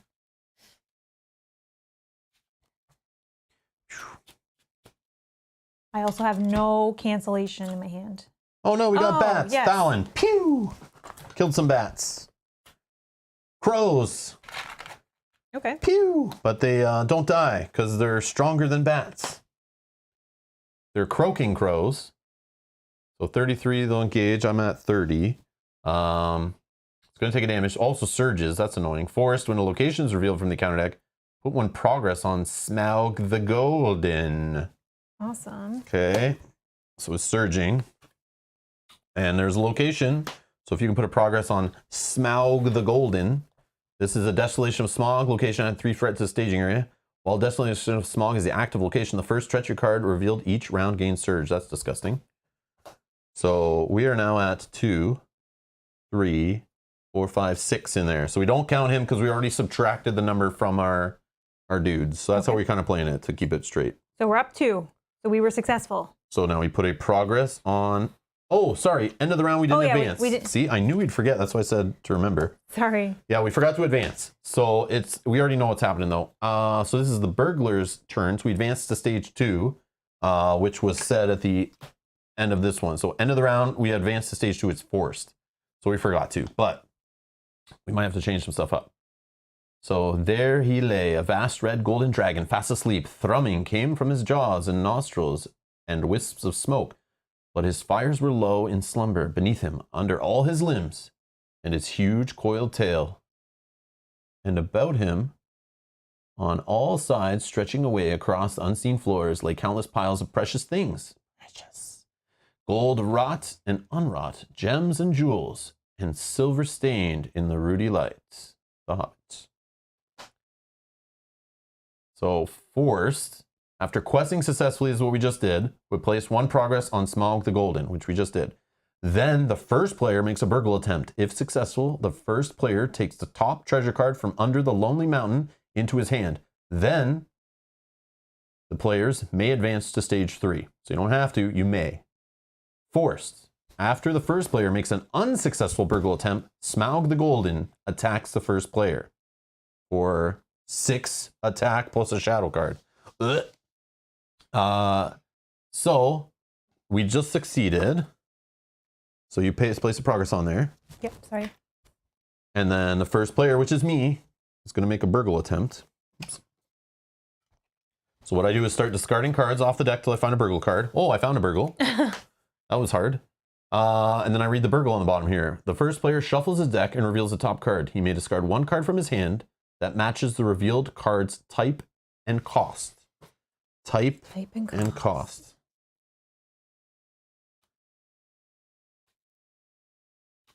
No, I don't think so, Janet. I don't think so, because I think it says immune to player card effects. Yeah, let's check.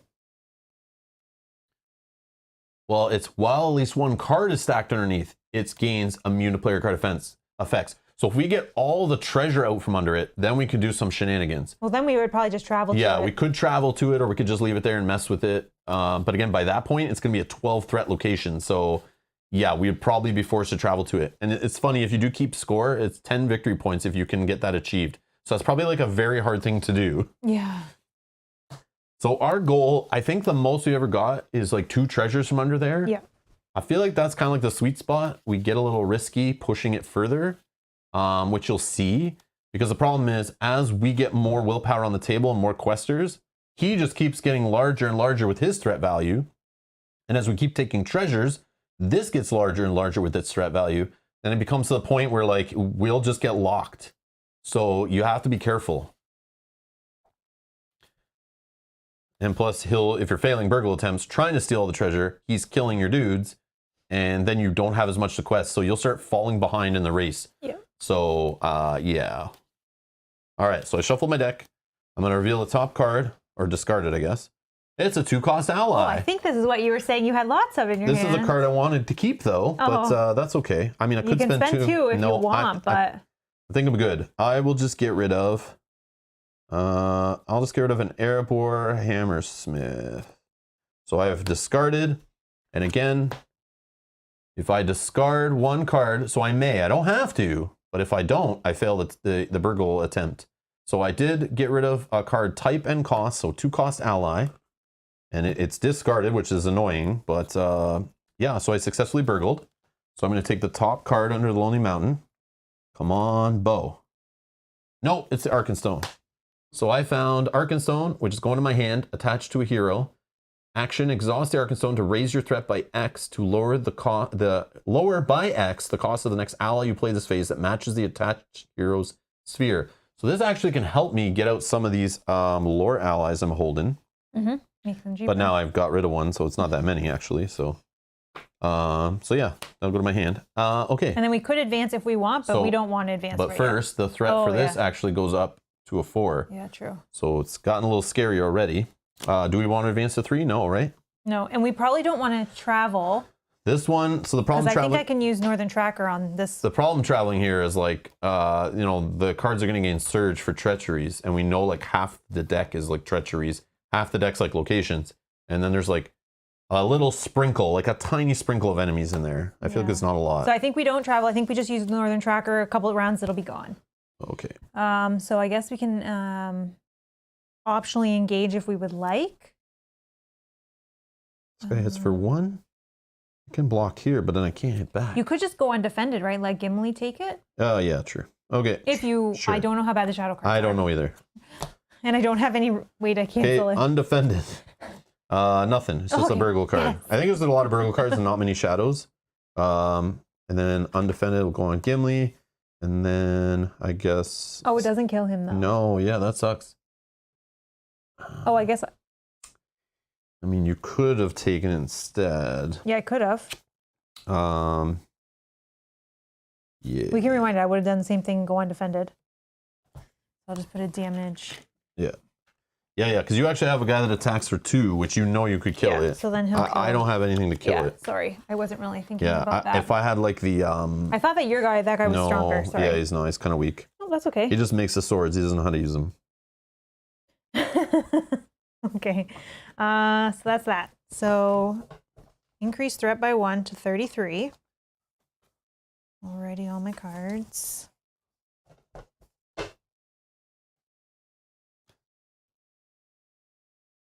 I'll take Carl says, I try to get as many treasures as I can each time without going to stage 3 because I'm greedy.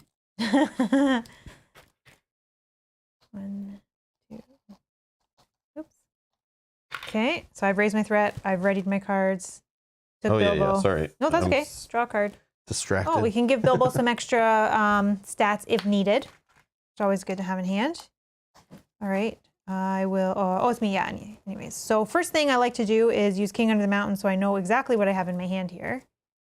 Oh, we're going to take Feely, because Feely can bring Keely in and all that, so we're going to take him. Now, okay. I'm going to gain 2 resources.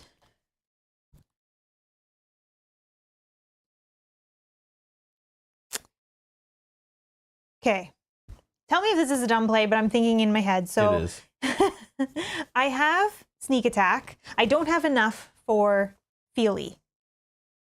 I could, right now, sneak attack in Feely, which would, after I play him from my hand, right, I would get to look for, is that right or no?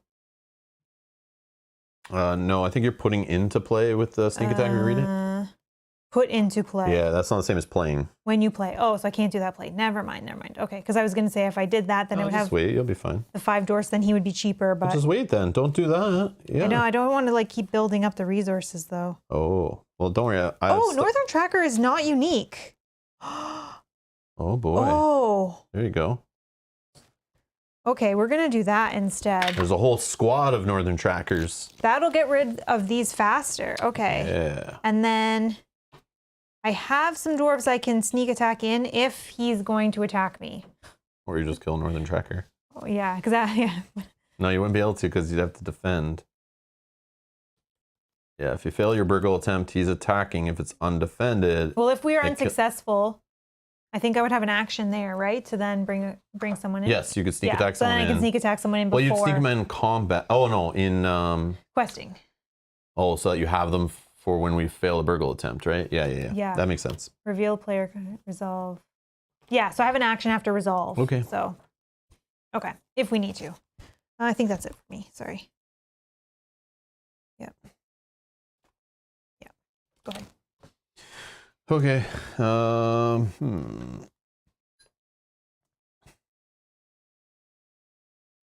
I'm going to put the Arkenstone. Actually, you know what? Maybe I keep this treasure in my hand in case I burgle off the top of my deck. I just heard the doorbell. 1 sec. We'll be right back.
And we're back. Damn solicitors. No, it wasn't my starter decks. I wish. No, I'll get an email and go pick them up at the store when they're ready. In fact, let me check my email. Maybe I'll leave the stream to go get them. I'm just kidding. Just kidding. Where were we at there? I don't know what we were doing. That was awkward. Yeah, I did my planning. Did you do your planning? No. Oh yeah, I was going to play stuff. Yes. Okay. Let's see what we got here.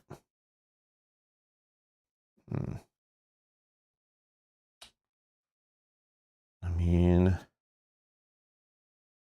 let's go with.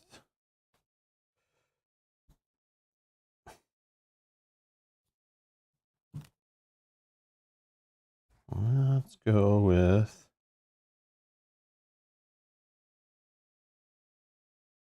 I don't have enough money for a little dwarf. Oh, I do right here. I'm trying to think. Yeah, let's play the Airborne Record Keeper. Who this guy cannot attack or defend. So he's literally there for questing, but he can't really quest yet. So he's just going to stand there and look pretty. But he is there so I can have hopefully 5 dwarfs at the end of our next resource phase so I can draw more cards. Nice. And then that, I could put a Citadel Plate on Gimli. Yeah, let's do that. Yeah, all right. Done. Done. Questing. Questing. Well, we're going to put in both Northern Trackers. They don't actually count their willpower, but we will put 2 progress on this location. And then I'll put in, I'm going to put in a sneak attack if needed. So I'll put in everyone. 2, 3, 4, 5, 6 for me. 6 for me. 7, 8. Puzzle. 8? Okay, so 8 again. Great Hall. Look at this one. 4. Oh. While the Great Hall is the active location, it gains forced. Put 1 progress on Smaug the Golden at the end of each round. So we gotta like get rid of it ASAP. So that's a little scary that you can get stuck with that there. But good thing we have Northern Trackers. Yeah, and having 2 of them, this is going to escalate all of the progress. Oh, a secret entrance we found here. Ooh. 1 threat, 1 to progress it. While secret entrance is the active location, the Lonely Mountains threat is reduced by half, rounded up. To travel, the first player must exhaust a hero and name a card type to travel there. Then, reveal the top card of the encounter deck. If the revealed card is not the named type, return secret entrance to the staging area. The players cannot travel again this round. Well, that's sucky. So it takes some work to get in there, but it seems really cool. Again, Northern Tracker can just get rid of that. Yeah, that's fine. So, I mean, its benefit's cool. If you put it up there, that's only a 2, but it's all good. Okay, so currently we have 4, 5, 6, 7, 8, 9, 10, 11, 12. Ooh. So I do have, I can increase Bilbo by 2, so then that would mean we're at 10 out of 12. So we're only up 2, or shy 2. So I'll play. Yeah, 2 threats, 1. okay. That gives Bilbo +2. So then we'd be at 10 out of 12. Okay, so we're going up 2. I don't have any other secrets, I don't think. Okay. Oh, so then we're not going to burgle yet because we didn't quest. Yeah, okay. Yeah, no, we don't get to burgle. 2, no burgle attempts. 2. Okay. I don't need to sneak attack anyone in. Travel. It's up to you. We don't have a hero to exhaust. And this is going to go away. Yeah, so I think we don't. No, because otherwise he'll get a progress at the end of this round if we put that there. Yeah, no, that's not smart. Okay. No, okay, no. Okay, increase my no one to threat. fight. 36. Threat to 34. Send to you. I have 5 dwarfs in play, so I'm drawing 2 cards off Ori. Okay, there we go. We got some cheap tactics allies now. After she commits to the quest, place 1 progress token on the active location. All right, 1, 2, 3.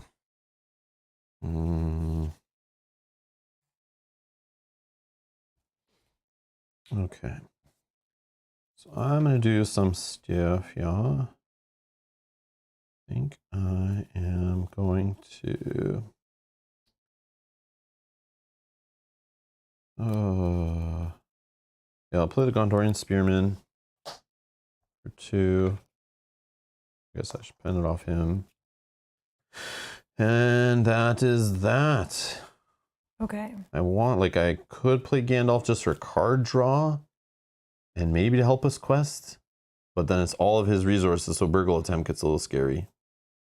And I don't think you did that last round. I could do it now to put 6 on. I did not. Sorry, I forgot. No, I think I'm okay. All right, I think. So you're good? Yeah. I'm going to gain 2 resources here. And I'm going to look at, King Under the Mountain. Ooh, I think he's amazing. the best for this situation. Yes. I already have feeling in my hand. So, yeah, okay. Yeah, he can help give a whole bunch of people extra willpower. So is he probably priority then right now? Yeah. Yes, he is. Okay, so let's do for my 4. Just keep those allies alive. They're all big juicy ones, but like. I know. You can do a sneak attack. I can bring him in now. I'll just pay full price for him. It's fine. I would have somebody there to defend. That will reduce my threat by 1 to 35. I'm still 1 shy on the 5, but I figure him giving everybody back to even questing will be good. Or actually, hold on. No, I don't need her yet because we don't have any active locations. Okay. Yeah. Done. Questing. 1, 2, 3, 4. Oh, sorry. Oh, yeah. Okay, Never mind. 4. 4. These guys don't give any progress or any willpower, but we'll put 2 progress here, which will remove that one. And then 1 hits and here, 1 right? hits there. Yeah. Oops, sorry. So these are gone. And then just 2 progress on this one. Beautiful. Wow, this is and crazy. Then let's do. I'm so sorry. You're at 4. Yep. 5, 6. Oh yeah. Let me raise 7, my 8. threat. I forgot to do this. I'll raise my threat. Throw this here. 8. So where's my thing? So we're at 8, but I can. We'll need his action because we're at 8 right there. Actually, should I just do it now? You can wait. You can wait. Yeah. You always wait. All right, ready? Yep. Another Desolation of Smaug, which is a 3 threat location. Okay. And some bats that get shot by Thalon. Pew! Nice. Whoops. Okay. This way. So I will use the action to give the buff to you because you have 4 characters in there. Oh, you have 4 also. I have these 2 with them. I have 5, so I'll give it to myself. Yep. Okay. So then we're adding 5, so we're at 13. Yeah, which should be enough because 4, 8, 9, 10, 11. So that's enough. So remember, we don't put progress on here, right? So it's 1 on him. First player. I'll burgle. Okay. I'll burgle. Oh, you get to take one of these first? Oh, yes. Yeah, it's the bow. I love bows. All right, attached to a hero, restricted. Attached hero gains ranged. Awesome. When making a ranged attack, attached hero gets +2 attack. Now that's an attachment. Okay, then this is going to now go up to 6 threat. Yeah, we better win this. I want to keep this thing. So I can use Gimli to like range attack things on your side stuff. That'll actually help. God, that'd be this will so actually good. help here if this guy's engaged with a player, like to help attack from whoever, like. Yep. Oh, that's cool. That's so good. Okay. So this is up to 6 threat now. It is. Put 1 there. Burgle time. Burgle time. No, I have to successfully burgle to get the thing. Oh, You got, yeah, I see, got excited. I knew I'm you so messed sorry. it up. I got excited. No, yeah, I got to burgle successfully, man. I'm going to put it there with the sleeve on it, though. Well, now it's enticing you to burgle successfully. Yeah. I'm so man, sorry. you ruined it for me. Yeah. I was thinking, like, why do I get it? Okay, cool. I got excited. Yeah, I was going into the burgle. So yeah, we discard off the top, find a burgle. Oh, it's the same one as before, I think. Yep, the first player shuffles his deck, reveals the top card. He may discard 1 card from his hand that matches the revealed card's type and cost. Type and cost. Okay. We reveal a 2-cost ally. Please tell me I still have. I think I have one of those guys in there. Yep. Type, ally, and cost 2. I have 3 options. I'm going to keep the Miner of the Iron Hills. I'll probably just get rid of this little guy. Yeah. Just getting rid of this guy. And then this guy's gone, and we pass. So successful okay, so sorry. burgle. I apologize now for give that. me my treasure. I'm so sorry. Holy. Wow. Okay. Sorry. All good. All good. I just got excited there. I was like, yes, we did it. Like, take a treasure. I'm like, but I haven't earned it yet. Sure, I'll take it. Travel, I don't think we travel, right? Because again, Northern Tracker will get rid of this at the start of and then he'll put 2 here. I think we don't travel. Okay. Okay. Very Yeah, good. because those suck for travel locations. I know, they both are bad. Okay, so sorry, raise my threat by 1 to 36. Okay, I'm at 36 also. I'm drawing 2 cards because I have 5 dwarfs. Oh yeah, you're first player. First player. Money. Okay, draw a card. Daron's Ruin, Citadel Plate. Oh my gosh. Okay. All right, I'm first player, so I will first Beatles. use. Hello. I will first use King of the Mountain. Now, this is useless to you because you already have one in play, right? It's unique. So it's yeah. obviously that guy. Thank you. Unless you really want to hold it and you think you're going to lose this one or something. But I don't think there's stuff that you'd lose it unless that guy left play. Then you're kind of in trouble. But don't worry, I can get attachments back for your discard pile maybe. Oh, I don't have enough for. Need to wait one more turn on that.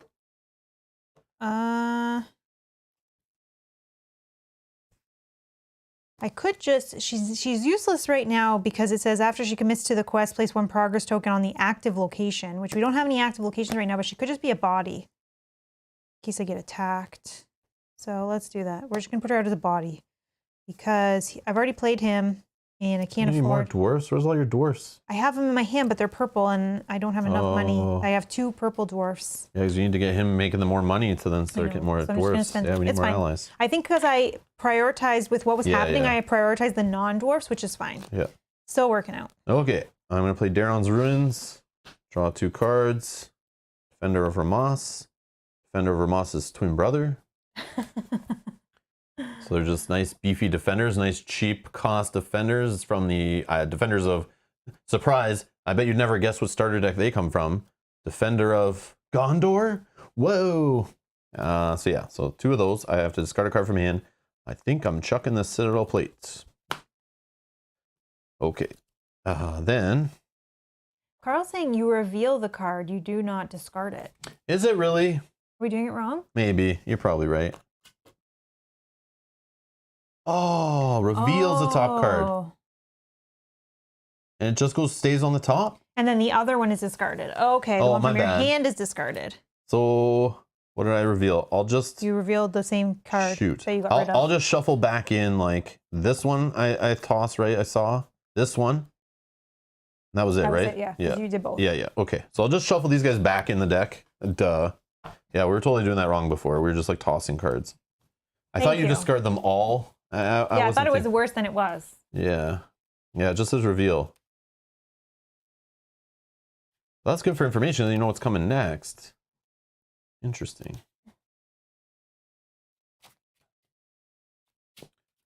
Yeah, it just says discard the card from your hand to pass the burgle, but not discard all of them. Okay. Sweet. All right. Okay. What else am I doing? Let's play more cards. Let's go with.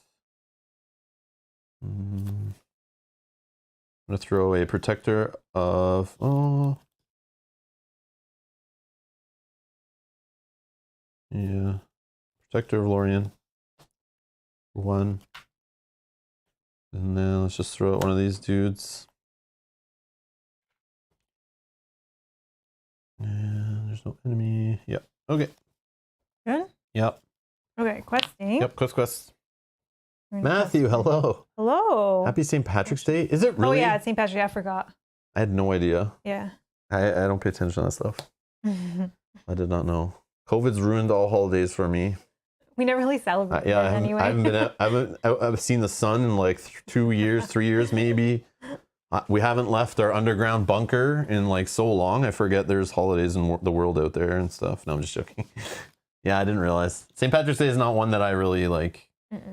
I really celebrate. That's one every year somebody says it to me. Like I'll be at work or wherever and somebody will say it and I'm like, oh, I had no idea.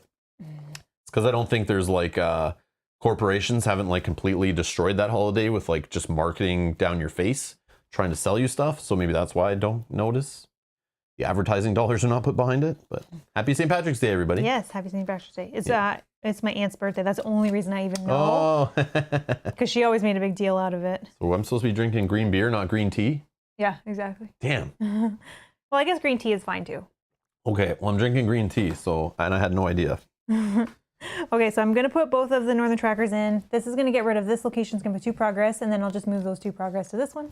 Matthew, I didn't know it was celebrated outside of Ireland. Beetle says it's my favorite holiday. Nice. Are you getting drunk, Beatles, right now, listening to Celtic music? Is that what's happening?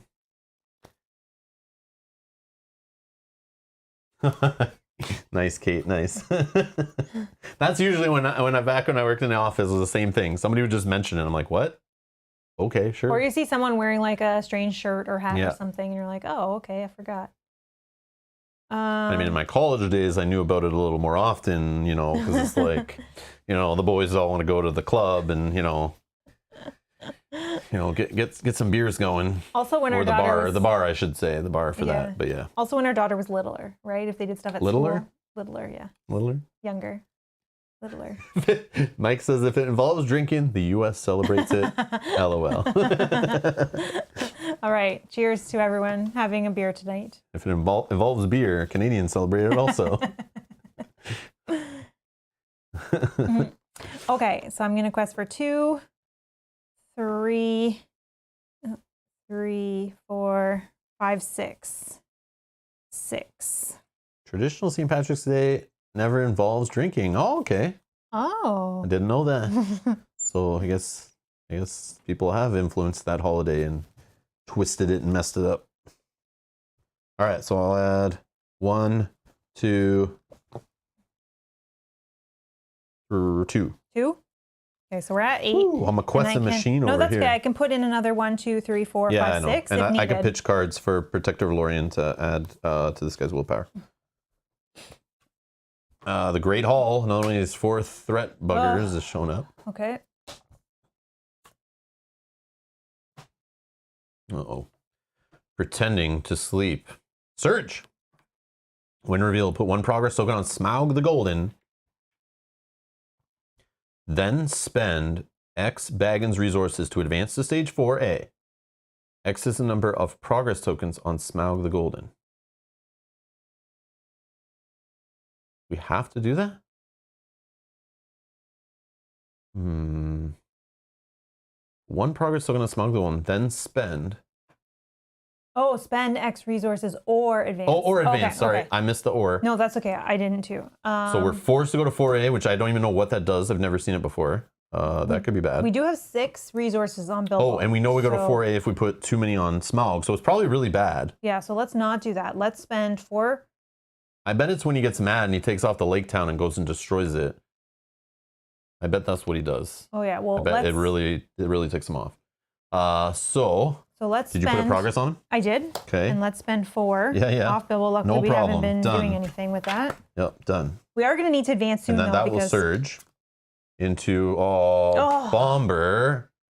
So we're getting weighed down. When revealed until the end of the round, exhausted characters get -1 willpower, -1 attack, and -1 defense. And I'm going to actually put this like right here so we remember it. Okay. That will matter in combat if we... Oh, we're not really going to find anything anyway. So just really willpower. Because if we fail a burgle, he's killing whoever he attacks, really. So, but exhausted or minus defense. Till the end of the round. Yeah, okay. Okay, so your new total is 0, right? Yeah. And I have 2. So our new total is 2. How much is in there? 4. Oh, did your Northern Trackers not do anything? What did they do? This one? That one, yeah. Oh, okay. And they got rid of the other one. Oh, okay. That one so we just have came out. 7 plus 6, 13. Okay, so hold on. I can do his ability, which will give us 2, 3, 4, 5, 6, 7, 8. 8 again. Out of 13. So he has to raise our threat by 5. Hold on. Oh, can I? I can pitch 3 cards. I can sneak attack against Gandalf. And then we'll be up 1. Can I do that now? I don't think he commits to a quest after the fact. Oh, you're right. Yeah. But he doesn't exhaust to commit to the quest. Yeah, but you can't just commit to the quest like later in the phase. Yeah, I should have probably done that before. I didn't think about it. That's the only thing I have. I don't have anything. Sorry. Okay, you have no win reveal, cancel stuff? No, I have stuff? only allies. Well, I'm going to pitch the Arkenstone for 1 to increase this guy's willpower. So we're up 1, or we're at an additional. I'll get rid of Dwarven Axe for another 1.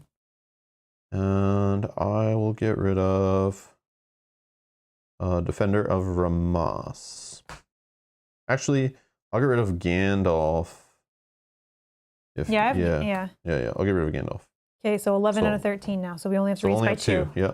Whew. So 38. I don't know if I'll be Ooh. able to play Gandalf though, threat-wise. Travel? I don't think so. I don't think so. Now, we technically could do this one if we want. Because she'll get rid of it before we see But trouble? also, yeah, also he would too. So it doesn't really matter. But if we, What? Oh, yeah, true. so either way, we can Oh, just yeah, leave that it. It's doesn't fine. really- It doesn't matter. Doesn't matter. Okay. Okay. So combat, nothing to fight. Yeah. Yeah, we're getting like a little. Yeah, we just have to pass a burgle so that we can. Well, we have to first successfully quest, Yeah. which that card screwed that all up, and I'm sure there's another one in there. So you need to get your wind reveal cancels ready for that kind of Well, stuff. I feel like they got to be coming sometime because I haven't seen them yet. Threat up by threat 1, 39. I'm drawing 2 cards because of 5 dwarfs. Oh, Another Gandalf, another Galadon Archer. Okay. I can just put out Gandalf. Then we'll definitely probably quest enough. I could put out Gandalf. Because this guy will be gone. I could put out Gandalf and just use it to draw cards. Yeah, you can put out Gandalf this time and I'll put him out next time. Okay. And I'll play. But I'm going to use Bilbo. Feely and Some Feely to Bilbo lower my resources, threat. I think. Yeah. This over here. Restricted. Okay, he's got his 2 restricted cards. All good though. So he's rain. Actually, maybe I should put on Gimli in case. In case it's on my side? Yeah. Let's give it to Gimli. He'll have the bow. Yeah, maybe that's the play. Okay. Yeah, I'll do 1, 2, 3, 4, and oh man, we need to pass that. I'm gonna actually do his ability. Threat's going up to 40, just to give him an additional resource, and I'll just spend all 5 off my characters to play Gandalf and use them to draw 3 cards. There's Secret Pass that can help us with this. Okay. Or next one. Okay. It can also. Oh, it's immune. No, it's immune. Never mind. Yeah. No. Never mind. Okay. You good? Oh, but I don't have the money for it anymore. Whoopsie. Okay. Yep. Cool. You're playing stuff, right? Yep. Yeah. Let's gain 2 resources. Oh Let's boy. Trigger King Under the Mountain to look at 2 cards. We're digging. Tomorrow I'll get drunk though. We're digging. I'll take this one. Okay, then let's play. If we're going to wait on Gandalf for me, then I'm going to play Feely, reduces my threat by 1, costs 3. He brings Feely in. Yeah, my reveal cancels are at the bottom, so hopefully I shuffle them back up to the top. Sorry, I'll organize myself better in a second. Mm-hmm.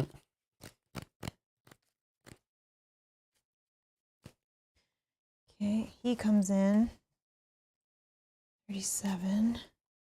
Slancha. What I got for blue. Blue, he's alive. Nothing. All right. Questing, I will probably put Gandalf in just for a for sure quest. I'll just sneak attack him in. Oh, yeah. No, you're right. You're right. You're right. There's only one Oh, Gandalf. you needed resources, right? Yeah, sure.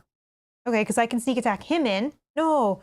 When you, well, yeah, while you control at least 5 dwarf characters, he gains response after you play. Oh, never mind. Never mind. Is there Anything anybody else? that does anything good? No, I'm good. Done. Questing. 2, 3, 4.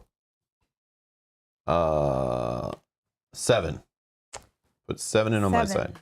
Okay, I'm just going to put that in here because I'm going to do some things and I'll forget what I just said. 7, not 70. Oh my God. 7 plus, let's do both of these, which would put 2 here. This is gone, and put 2 there. So that's gone. Let's do, he's going to stay up. Do I put in, I'm going to put these guys in because I'll give him. Yeah. When you can do that, it's like that's. Yeah, and I just need one person. Maybe. Yeah, just want to defend and be killed. Yeah. So We're actually only putting in. But you're not even the first player. I am, so I'm getting attacked by him if I fail a burgle. Okay. And if 2, we advance, 3. I think if we advance, what happens? If we advance, he comes in.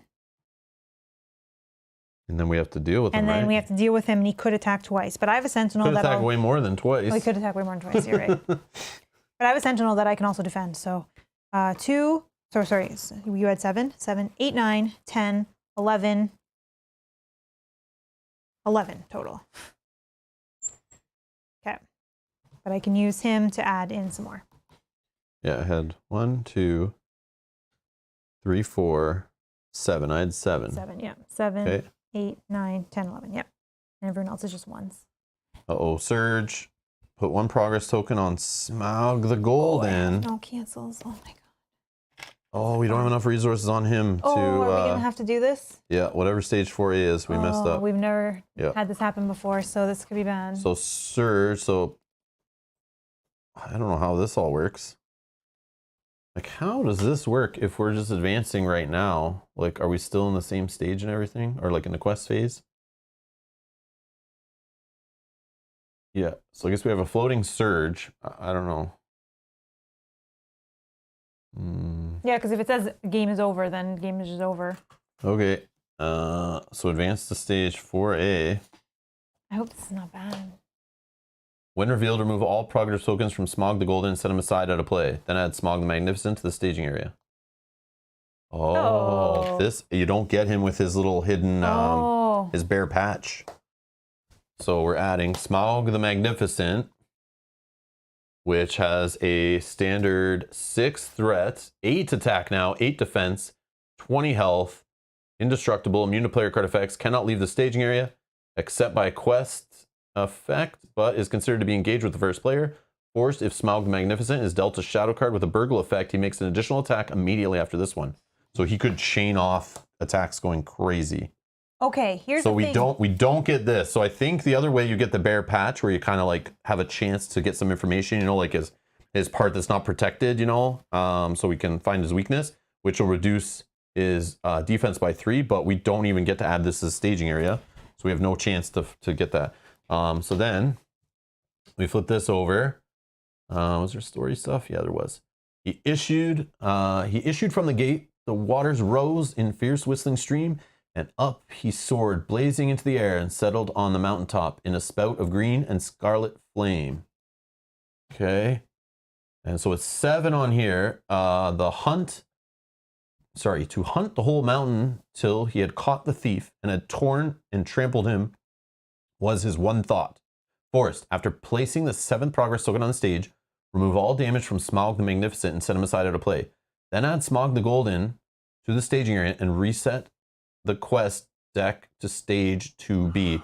So this is like he woke up for a bit. He's running around looking for Bilbo, trying to burn up everything. He smells dwarves. He's getting mad, and we got to put him like calm him back down, and then we get to go back. So this is crazy. We maybe stayed too long in in quest 2. We should have probably on the last one just advanced. It's not over yet, but listen to this. We now have a different Smaug in play, so now all our characters are full quest. Yeah, that's true. So our number's going to change, but we still have to reveal because we were on Surge. Surge, yeah. So that was only the first card, so right? we may be over to overquest this. That was maybe the first card, right? Yeah. Okay. Fighting amongst friends. When revealed, the first player names a sphere. Then all non-Baggins characters who do not belong to the name sphere are removed from the quest. This is where you need cancel treacheries. And I don't have. Okay, first player names a sphere. All non-Baggins who do not belong to the name sphere. So who needs to stay in? Who has the most? If I have purple, I have... Like, Gandalf doesn't belong to a sphere, so he's getting removed for sure. Yeah. Which sucks. Like, what is the point? Blue. He stays in. Blue, I have 6. I'm thinking about full because no dragon anymore. So who is it? Blue or purple? What do you got more of? I have more blue. Blue. And remember, you're going to add to them and too. I'm going to add to them. So more blue. So I'm naming spirit. So whoever is not in spirit is now removed from the quest. But Bilbo's still in. Bilbo's still in. Okay. Wow. Okay, that was their Surge. Next card. Hidden Paths. Hidden Paths. Well, Hidden Paths is the active location. Locations in the staging area -1 thread. To travel here, you got to spend 2 Baggins resources. Okay, we can do that. All right. Okay, now so what are sorry, we at? now we're just counting blue. Okay, so I'm going to So put 2 from Bilbo. Please start your little count with 2 from Bilbo. He's allowed to be in. 2 from Bilbo. Okay. I won't use him yet. That's no burnt hair. We may have stayed too long.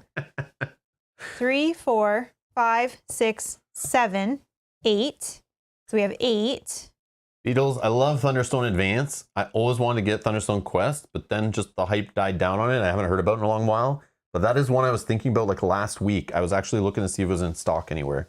So I was looking to throw it on an order because I want to play that deck builder. But yeah, that's funny you mentioned that. Okay, so we're at 8. I'm going to throw him in. Choose a player. Each character. Okay. That one said they get removed from the quest, right? Yep. Okay. So this just counts everybody that's still in gets, on my side, gets +1. So that's 8, 9, 10, 11, 12, 13. So we're at 13. I don't think that's enough. So it's at 3, 6, 9.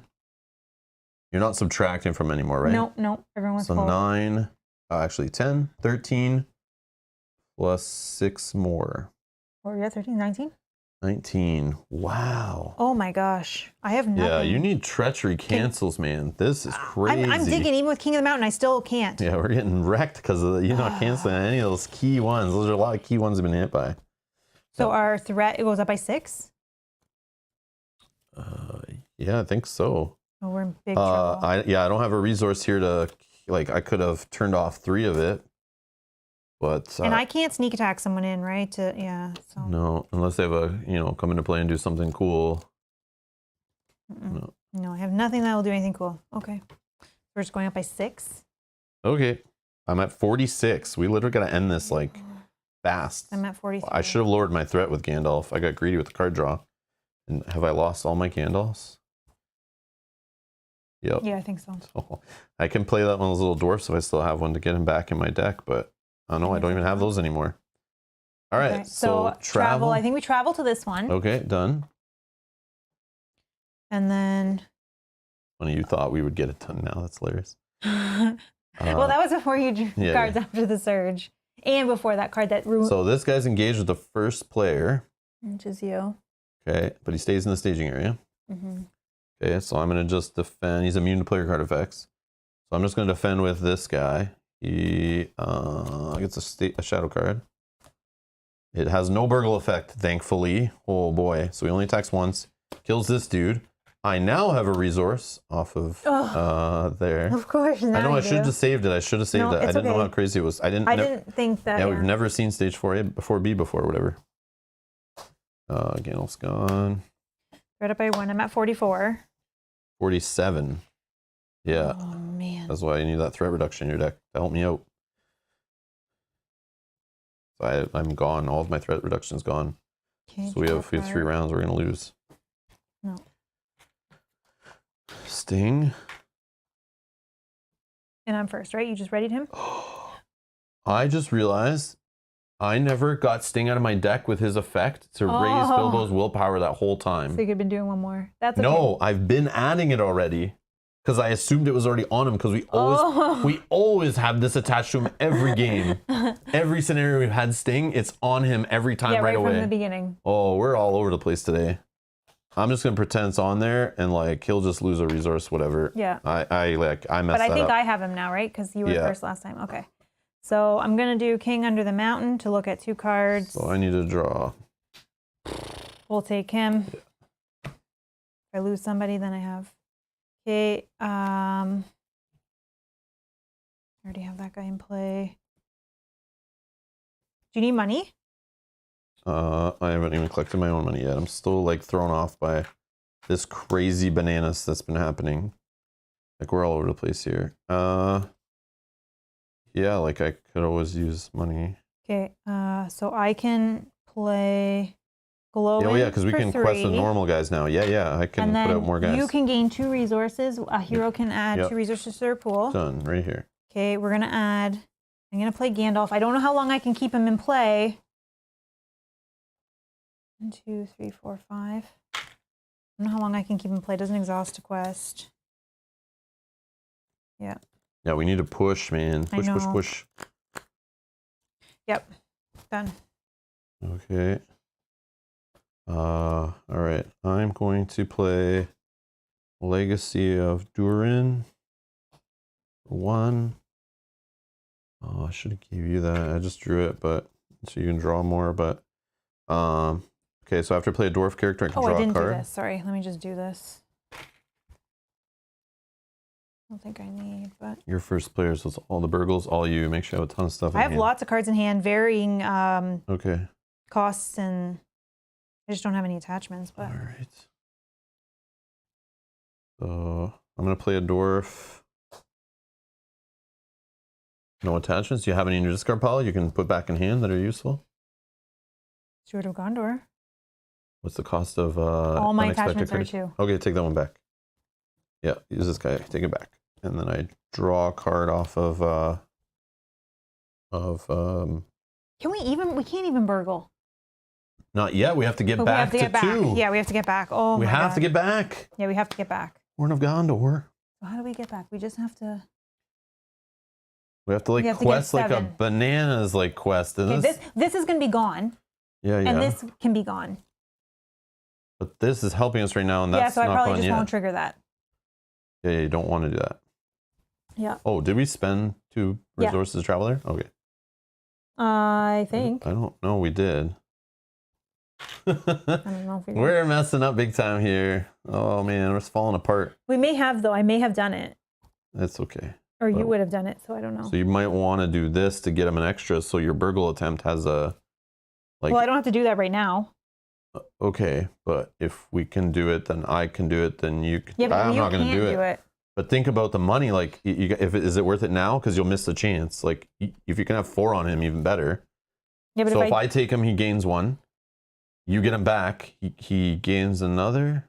Yeah. So he's at 3. He's at So then 3. you can do it to I get a can 4th. do. Yeah. Okay. If I need to, because we're so close It's that fine. if one of us leaves. Yeah, yeah. Okay. So I need to keep 1 on this guy for Secret Paths. And then I'm going to...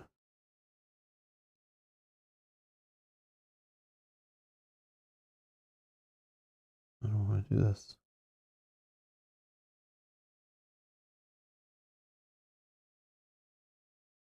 So let's throw another defender in play. Okay, done. All right. Quest away.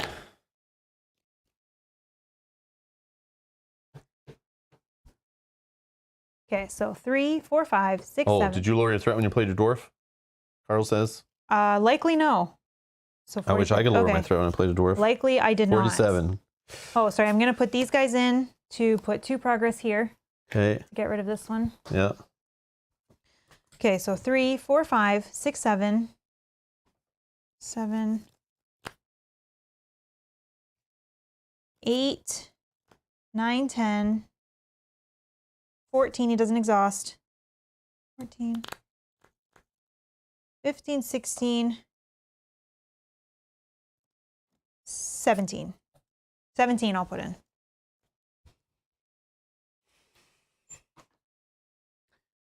18, 19, 20, 21, 22, 23, 24, 25. Okay, 25. That might be overkill. No, Let but me it's- just undo. It's fine. It'll just bring the other stage back. So nothing bad will Well, happen. Oh yeah, if he goes If crazy, he'll go away before, fingers crossed, he'll go away before he does any attacks. then we go back to the other And I can one. put in more, so worst case. Oh, okay. If you want to keep someone up, you can, but Yeah, let's keep this guy up. which was 1? Yep. 24. Okay. Oops. Ah. What's this? When revealed, attached to the hero with the most resources without a dragon spell attached counts the condition attachment with the text. Attached hero gets -1 willpower for each resource in its resource pool. Force. When attached hero spends resources, attached hero takes X damage. X is equal to the number of resources spent. Wow. Okay, so that is going on Nori. So subtract his So willpower. subtracting 2. Oh, another one. So who's now the most without 1 attached? Bilbo Bilbo. or your guy. Yeah, I guess we'll Put it on this guy. That sucks. Subtracting 2 more or 1 more? Just 1 because it's minus how many resources they have. Oh, right. Okay. So that's that. 21. Against 12. 12. Okay, so oh, actually, it's -1 on this one. So, like, super overkill. Yeah. This is gone. This is done. Yes. When the 7th progress token's put on here, remove all damage from Smaug Magnificent, set him aside. And then bring the other guy back. And reset the quest deck to stage 2B. So let's put this here, this here, this here, 2B. So again, now we're back to this where it's, after questing successful, place 1 progress token on Smaug the Golden. Then the first player makes a burgle attempt. If successful, first player takes the top treasure card. So there's no tokens on him anymore, right? They were cleared off last time. And then if we fail, he attacks the first player. Okay, so then we're done that. Travel, no. Nope. Nothing, just combat, no. Okay, ready so up. I'm going to give you Bilbo. Okay, my threat's going up to 48. So my threat, I'm going to raise my threat by 1 for the scenario, and then 2 to keep Gandalf. So I'm going up 3. 1, 2, 3 to 46. 2 cards, workers. You're at 48. Yep. Okay, so we have to. I know we gotta do it this time. Gotta rush it. We have to do it this time. Why is he exhausted? Sorry, I didn't ready him yet. So I'm not raising my threat to give him a resource. Nope. Not happening. Okay. Oh, and I'm the burgle person. Oh, yeah, but look at your hand. I know, but I got to be careful what I play and stuff. Oh, I'm just drawing Keeleys and Feelies all day. Okay, go ahead. I don't know if I play anything because I have a 0-cost treasure covered in case I flop one. I don't know if there even is one. Dwarven Axe, 2-cost attachment, 1-cost attachment. I got 2-cost allies, 1-cost events covered. And your big Gandalfs are All gone. Gandalfs are gone. Good. There is a 3-cost tactics dwarf in here, Beaufort, that I would love to see because he's 2 willpower. He's like my best questing tactics ally. And there's 3 of them in there. I've seen none of them. And he's who I've been digging for because he is super helpful on this thing when we need non-burgles, at least putting some willpower in. Okay, so what I can do, I'm going to play Miner of the Iron Hills for 2. Although this is a little scary. You're going to have to damage him to spend. Oh, that's right. Which maybe 2 damage is okay. Maybe I don't do that. Yeah, because that's the only way I'm going to get it off the attachment is by spending the money off this guy. Yeah, he's still be alive. Okay, so I'm going to do that. He'll take 2 damage. I'll play this guy who will remove a condition. Mm-hmm. And then when I play a dwarf, I draw a card. Son of a... Just want to get 1 copy of that guy in my hand, so if I draw into him. Okay. Then... Dwarven Axe. So hold on, let's work this out. If we succeed here, Burgle successful, we advance. Big dude comes out, he fights me because I'm the first player. Correct. I have no way. Oh, I do have a way of standing a guy. Exhaust Airborne Record Keeper and pay 1 low resource to ready a dwarf character. Don't have the resource yet, but I will after someone dies. I don't know how to do this, but you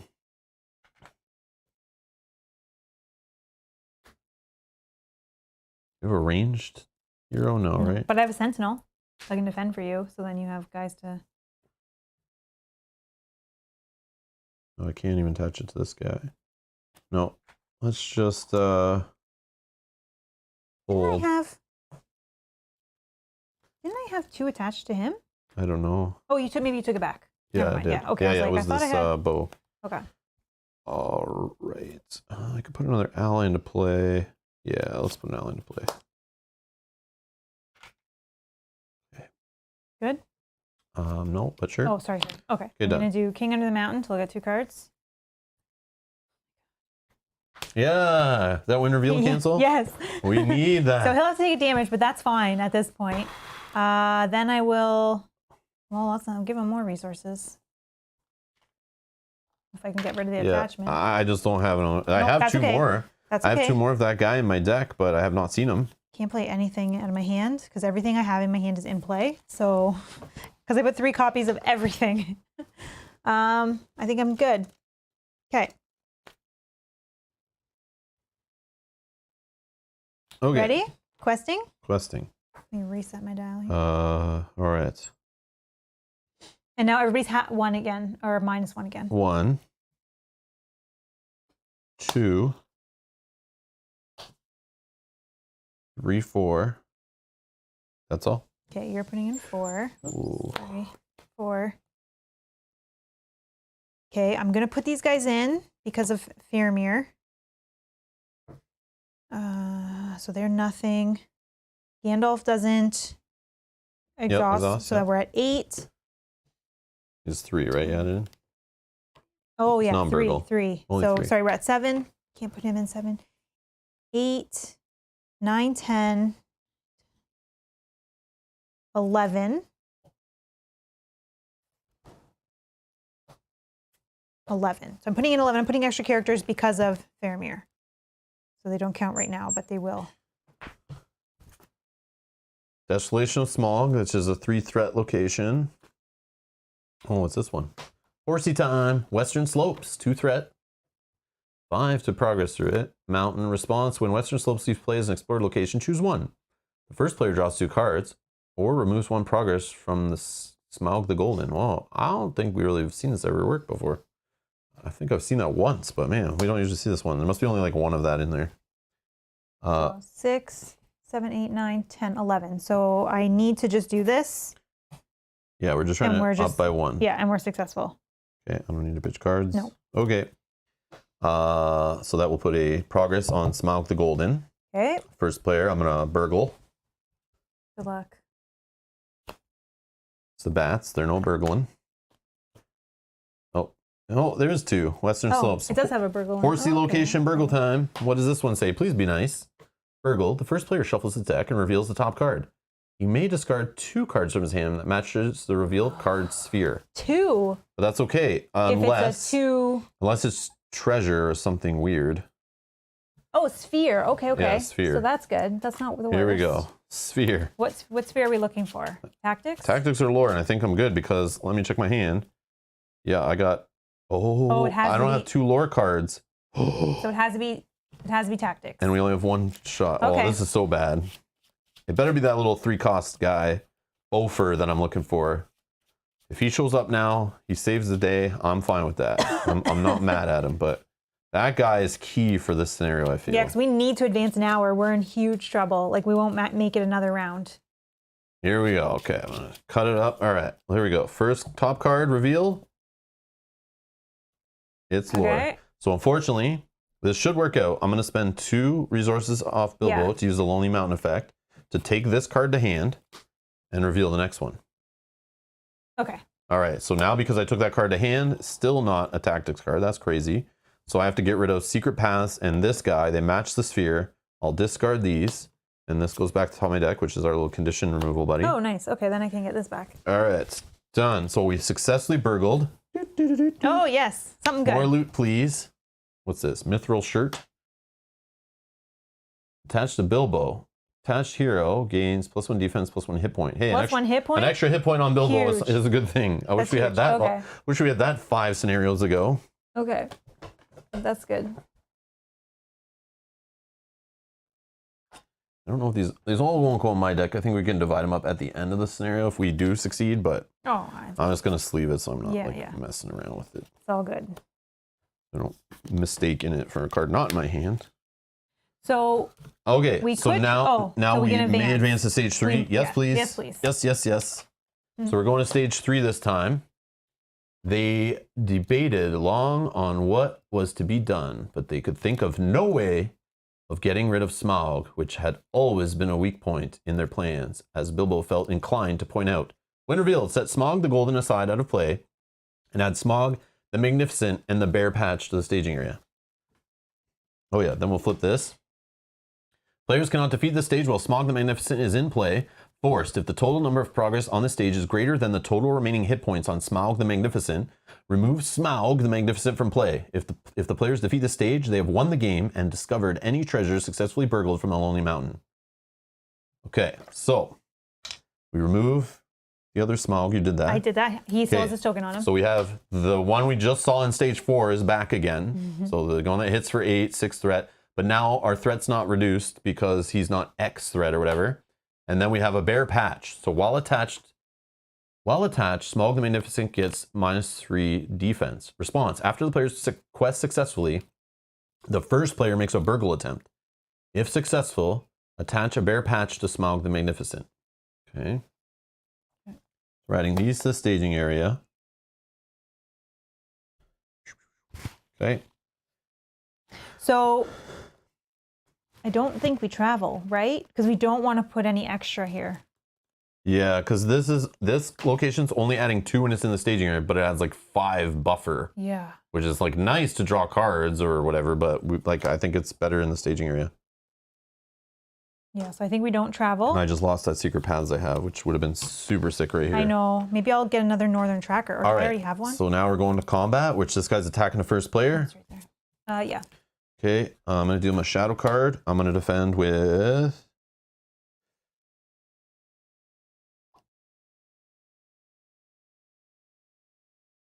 I guess this guy, I don't know.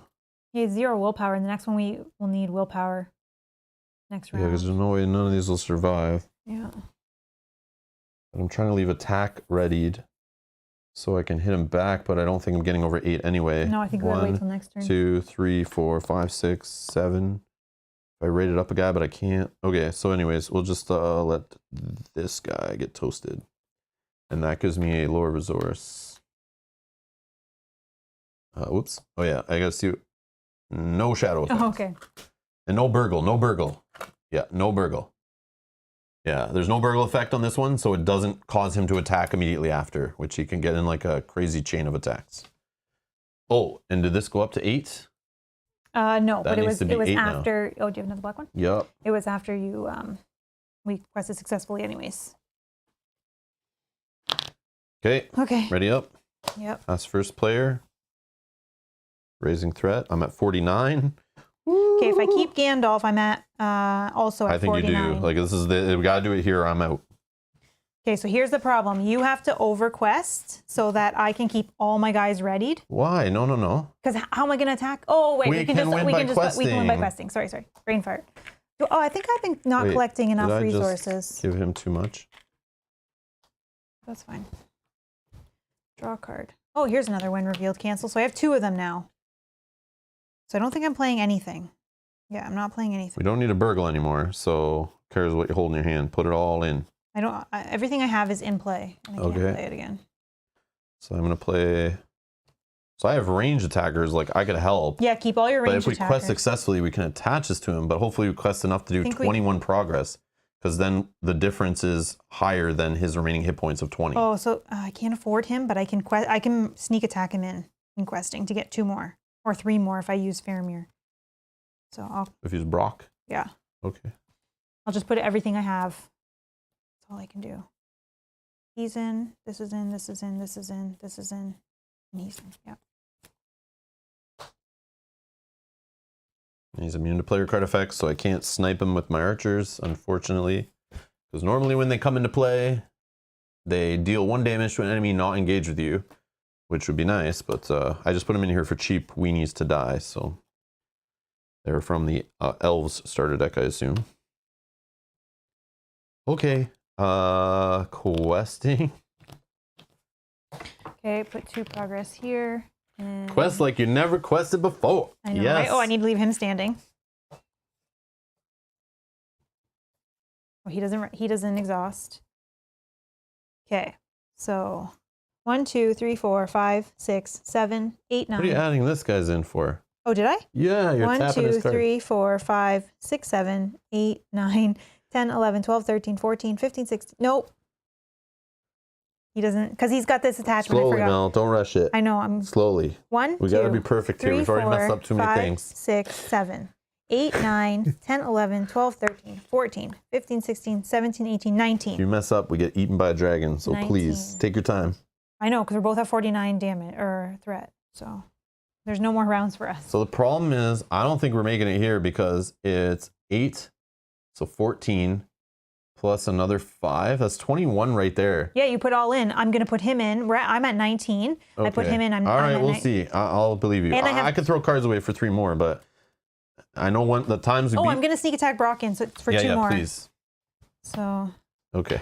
Everything you got. Everything I got. I have cards I'm going to throw away for Protective 21. Valorian, but I wish I saw more Protective Valorians, but I did not. 21. So.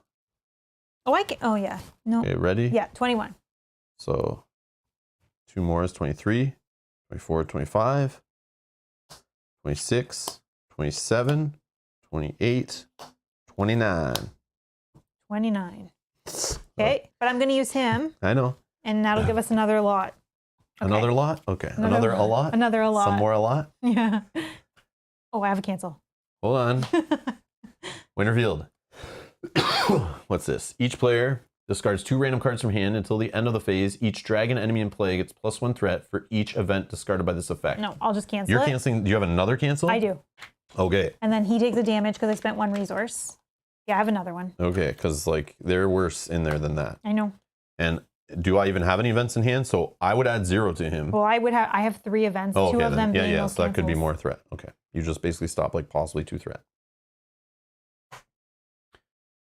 Belching Fire. When revealed, each dragon enemy in the stage area makes an immediate attack against the player with the highest total willpower committed to the quest. No, I'll cancel that one. You have no one to defend him? Well, I don't want to do that. Yeah, okay. So that's great. Yeah. That's that. Okay. Okay. So.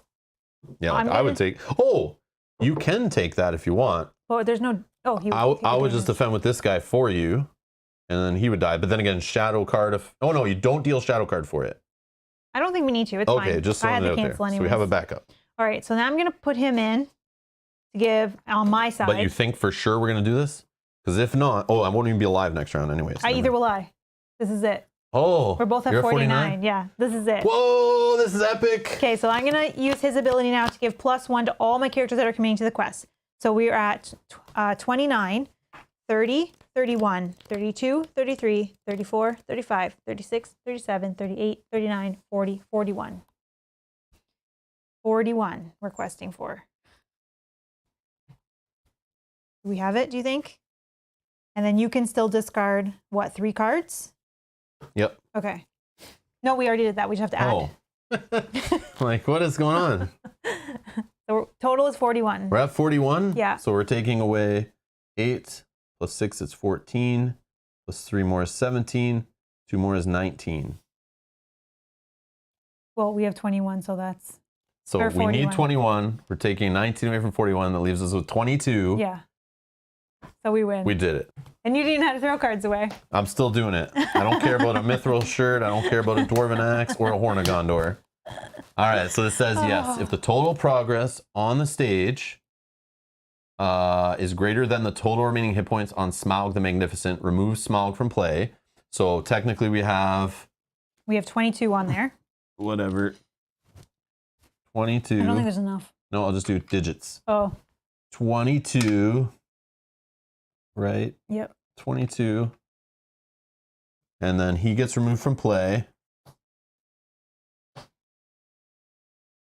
Okay. And then if the players defeat this stage, they have won the game and discovered any treasure successfully burgled from under the mountain. So it says, players cannot defeat this stage while Smaug the Magnificent's in play. So I think he leaves play, and as soon as he does, we have 22 out of 20, and we're good. Boom! Oh, I can't believe we beat that with 49 threat each. I thought we lost it when stage 4A was mentioned that we're going there, because we've never gotten that far before. Like, it's never taken us there. And I was like, uh-oh, I don't know what to do now, because that was unknown to me. Yeah, that wasn't part of our plan. Yeah. So and when we played the first 2 times playing, I saw all 3 Protective Valorians. Card draw engine was going. I gave you a Protective Valorian. I had 2 on my side. So I just like held a whole bunch of cards in hand for the burgles. And then like I literally had like 10, 15 cards in hand. And then I'm just pitching to rush past Smaug. But we did beat him one time with combat. Yep. So we actually toasted Smaug one time. I put attachments on your guy. And we got that ranged bow again. And then I had like my guy ranging over and we like all in attacked. Mel had the card to ready all dwarves in play. So so after we quested, I readied everyone. Yeah, we readied all the dwarves. And then we just like jumped Smaug when he showed up, the Magnificent, and smoked him. It was really cool. I wish that happened on stream, but it did not. So we did the cheesy way of questing all in, but 49. Yeah, both. 49 threat. Oh my god, that's insane. Yeah, both of them at 49. So I just have to admit that the MVPs here are these three cards.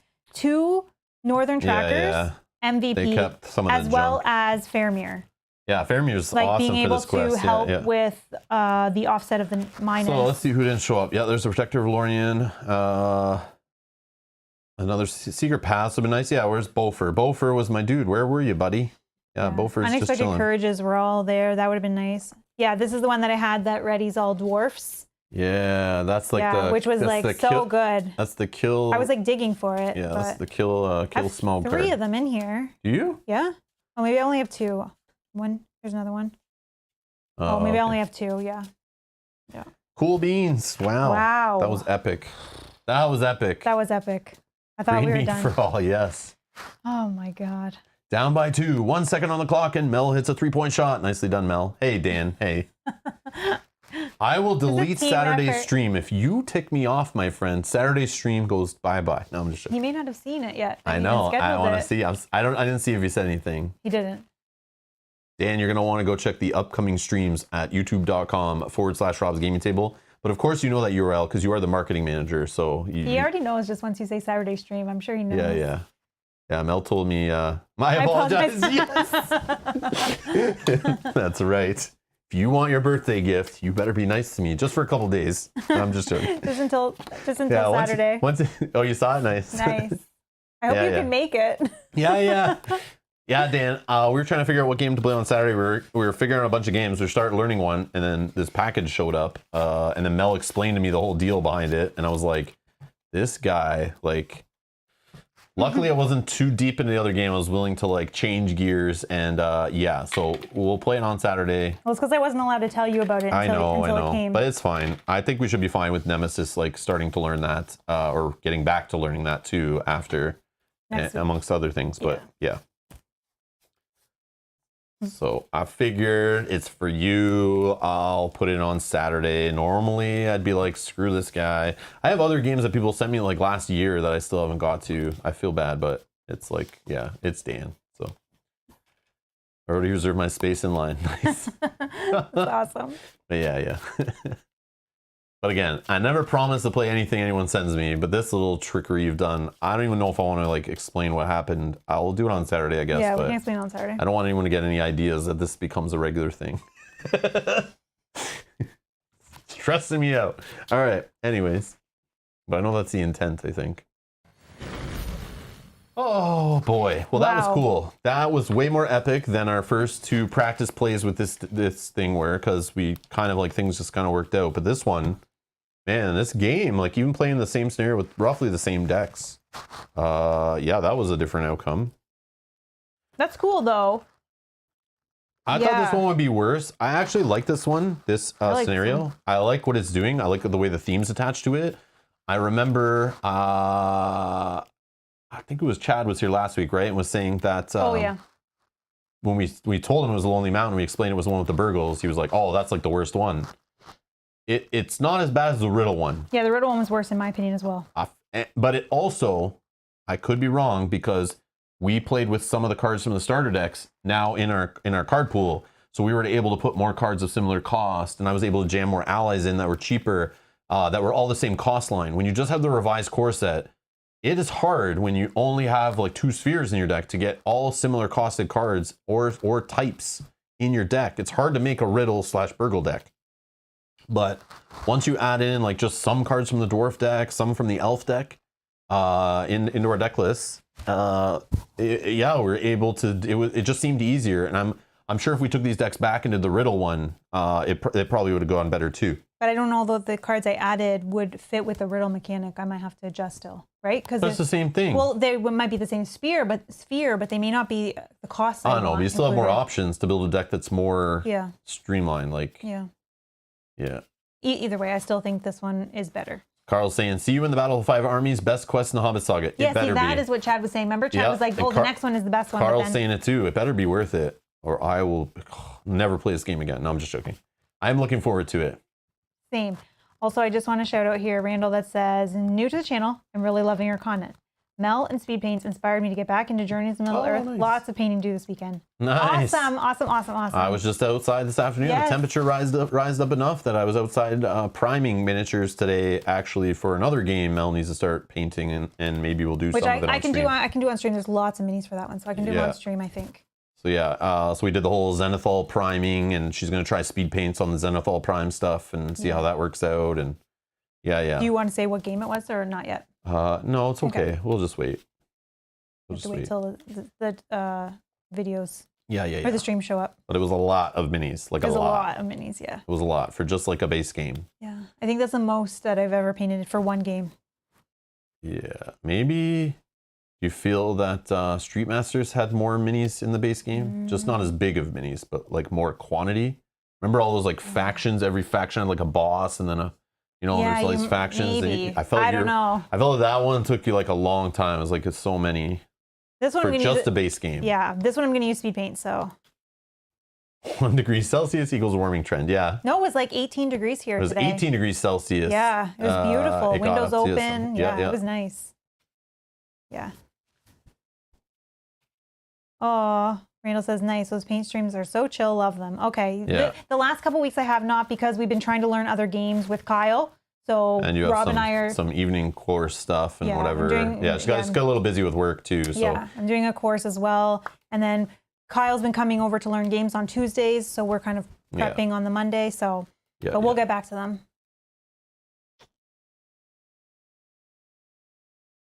Cool. All right. Yeah. Do you see Jana's question for you there?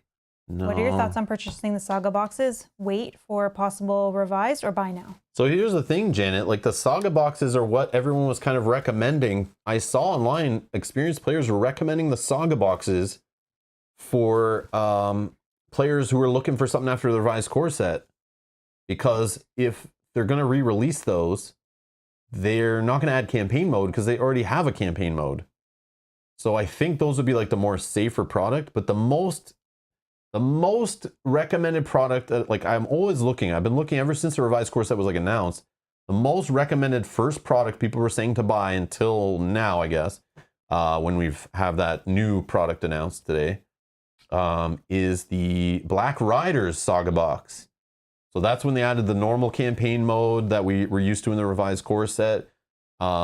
Supposedly like the cards and the scenarios that are in the Black Riders that kick off the Lord of the Rings Saga Expansion series after the Hobbit, which would technically be the next box we might even play on the channel. That is when people said the game started getting good. And that is like the most recommended like new starter product.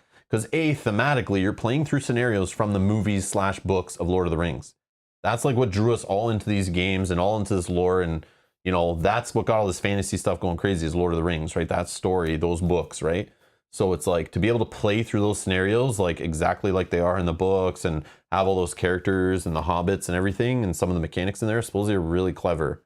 So I don't know. I still think if you can find the Black Riders, you're not going to be unhappy. But again, who knows that but how many years in the future would they even start considering Saga expansions? I feel like they're going to work through these quests, the campaign boxes or whatever. I feel like the next 1.5 to 2 years is going to be just them re-releasing the cycle stuff. Maybe in the future they might bundle the sagas together. Maybe they would do that. I don't know. Like bundle 2 saga boxes together. Like, the first volume or whatever, or the first movie, like Fellowship of the Ring, they could take the Black Riders and whatever the second one is. I always forget the titles. The Road Darkens. Those 2 saga boxes, just like these 2 Hobbit boxes, made up the Hobbit story with 6 scenarios. They used 2 saga boxes per volume of the Lord of the Rings book, or the movies. Each have 2 boxes for them. So it's 6 boxes, saga boxes in total to tell the whole story of Lord of the Rings. So they might re-release like some kind of product where maybe it's 3 boxes to get all of the stuff for it, or I don't know. Or maybe they just put all of the saga together and then all the player cards in another box. But that's already like a complete product, is it not? Would you say? No, because there's 6 of them out there, and they're hard to find certain ones of them and stuff. Like it's still something to track down. And the saga is the worst part because you want all of them. And I was not in the rarity of when I was collecting them. I didn't even want to start them until they were all released, and that took a few years.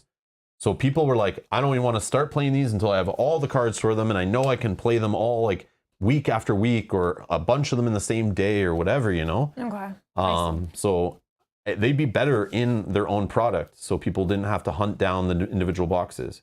If they start reprinting them, and I don't know if those have been showing up in the last few months in stores, that's how you know if they're keeping the saga boxes in print.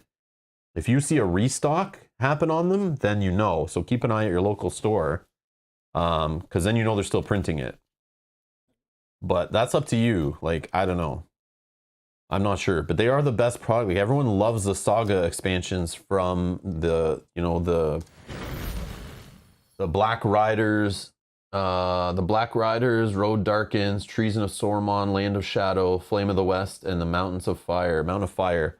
Those boxes, like, people love that saga series. The Hobbit, not many people like the Hobbit ones. Like, I see they're not considered the best. They're still fine. But, and some players got into the game and went for the Hobbit one first. But, yeah, supposedly you can just kind of skip the Hobbit ones. But that's why we've been playing them here, to kind of show them off, to kind of see how it is. I always wanted to try them. I like them. But supposedly when we get to the Black Riders, we're going to be like, this is the game we're trying. This is the saga we were like wanting to play. This is what we were warming up for. So, yeah, I don't know. And I've seen people, Jen, and I've seen people ask that question in like Reddit and on Facebook and stuff, and people are just like, we don't know, but based on like things, the sagas like might just stay in print, or maybe they're gonna repackage those later, who knows.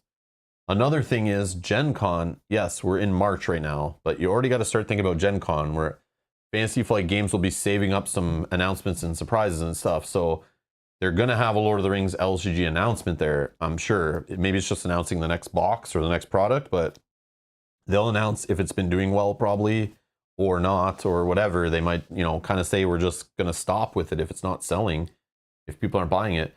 But again, I really think that they have like another Lord of the Rings board game or something in the pocket, and probably an LCG announcement and a bunch of stuff, because that's happening in August, a month before the show drops on Amazon. So you'd be stupid to think that FFG is not going to mention some kind of Lord of the Rings, whether it's reprinting old board games with new paint on them, that kind of stuff, some upgraded miniatures in a board game, or, just something Lord of the Rings. They're going to have a few Lord of the Rings news to drop there. So they might save the saga expansion stuff. Who knows? Oh, we got a new Patreon. Randall, thank you so much for supporting the channel. Thank you. Thank you so much. Awesome. Thank you.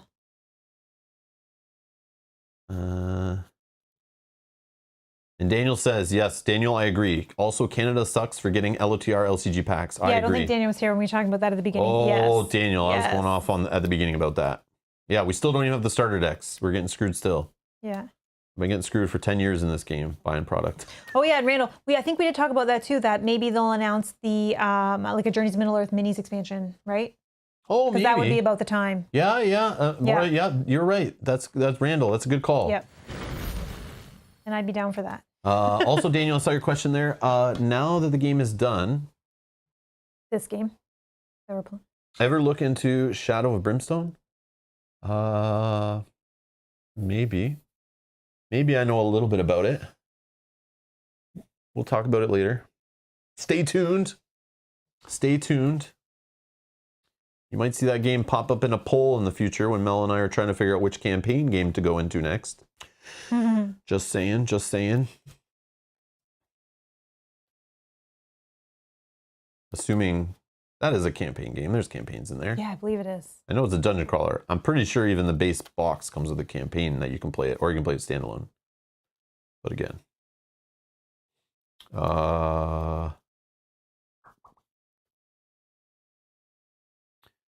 Semper, we live in Ontario, Southern Ontario. Mm-hmm.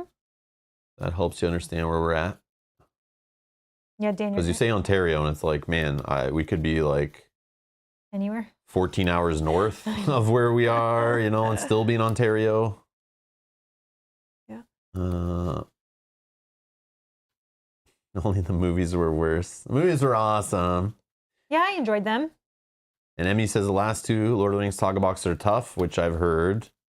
Because they came out when the card pool was a lot larger. Players are expecting a little more. So that kind of sucks, but we can always play them on easy mode. And still have a challenge. With a limited card pool, I would probably play those on easy mode.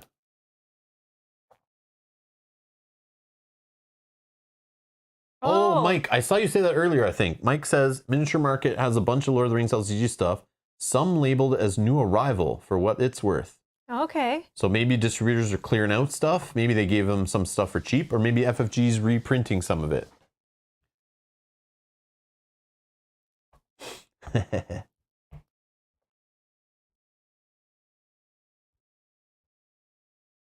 Okay, Matt's painting Shadows of Brimstone right now. And it is a campaign. Okay, I thought so. Okay. I remember starting to read the rules for that game months and months ago.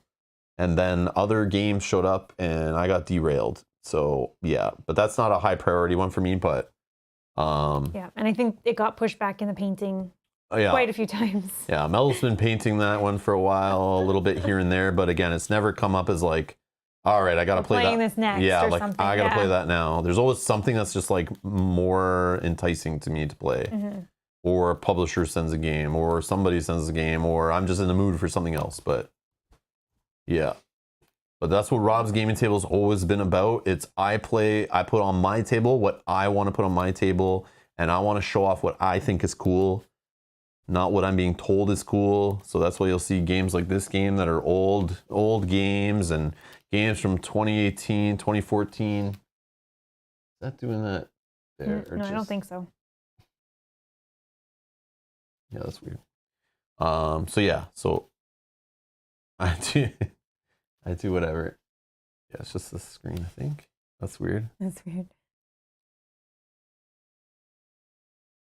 The whole screen, or is it just like, is the chat not doing it? Anyways.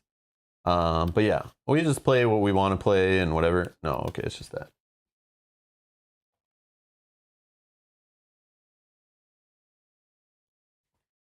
Jonathan says, I'm just bitter because I saw what Del Toro had ready to go for Smaug the Magnificent.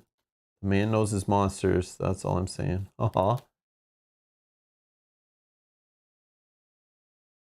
Yeah, Randall, no kidding. Randall says, say what you will about the movies. I also like them, but they were responsible for creating a whole new generation of Tolkien fans. Agreed. I remember, yeah, like I didn't even know, like I grew up watching a lot of cartoons that were very fantasy themed, and I didn't even like put that together. And obviously you go through your teen years and like, that's not the cool thing. At least it wasn't at my high school and middle school and stuff. But in high school and middle school, I was playing like Final Fantasies and games on my NES and Super NES that were like definitely fantasy themed. I love my swords and my arrows and, magic and all that stuff in there. But, people didn't like kind of look down on that stuff as they look down on like board games and RPGs and stuff at the time, right? That stuff's like super nerdy and not cool. But playing it in a video game wasn't as bad, I guess. I don't know. But I remember the first movie, The Fellowship of the Ring, I didn't even like... I remember people talking about this big Christmas release movie thing, I think. They were doing them every year at the holidays or whatever. And I remember seeing it in the video store. Yes, I was in a video store. And I remember one night, late after work, I get off work at midnight. I used to go rent videos and then like go watch them. I was working like late shift all the time. And I remember just seeing this cover and the cool cover on the Fellowship of the Ring. I was like, oh, that's that one everyone's talking about. And they had like 1,000 copies covering like half the store. They had so many of them. And I'm like, all right, I don't know what the heck this thing is. And I didn't really know what it was. And I was like, all right, let's do this. Because we didn't have to read The Hobbit. I know it's like in some schools, that's like a common thing you read in middle school or something. I never had to read The Hobbit. It wasn't a book chosen in my school or anything, so I had no idea about any of this stuff. But literally, I was in a video store, the DVD was there, and I remember taking it home and was like, all right, let's give this thing a shot. Didn't even know how long the thing was, and it wasn't even the extended versions. But I just popped this thing in, thinking I was going to watch it a little bit before falling asleep. I was up all night watching this thing. I was hooked. I watched it the next day again, and was like, this movie is nuts. I was hooked. And then, of course, I was there opening day at the next one and the next one, and then never looked back. So yes, those movies for Lord of the Rings, without those, I wouldn't have cared about Game of Thrones. I wouldn't have cared about any of these board games, none of this stuff. If it wasn't like, you can keep looking back, like, yeah, maybe I wouldn't have been so into Lord of the Rings if I wasn't like watching He-Man and Thundercats and I don't know what else fantasy wise in the 80s. I can't even think off the top of my head, but yeah, there were so many things that are fantasy that I didn't even realize that I was like into. And all of it's inspired by like Tolkien, right? Like, you know, all that stuff is from his mind, and everyone's makes their own versions of orcs and goblins and all that's based off his designs. And yeah, it's really cool. But yeah. And now it's like a normal thing. And it became like in the 2000s, Lord of the Rings made being like a fantasy nerd not a nerdy thing. Like it became normal and cool, and like It's awesome. yeah, it was different. It definitely changed things for sure.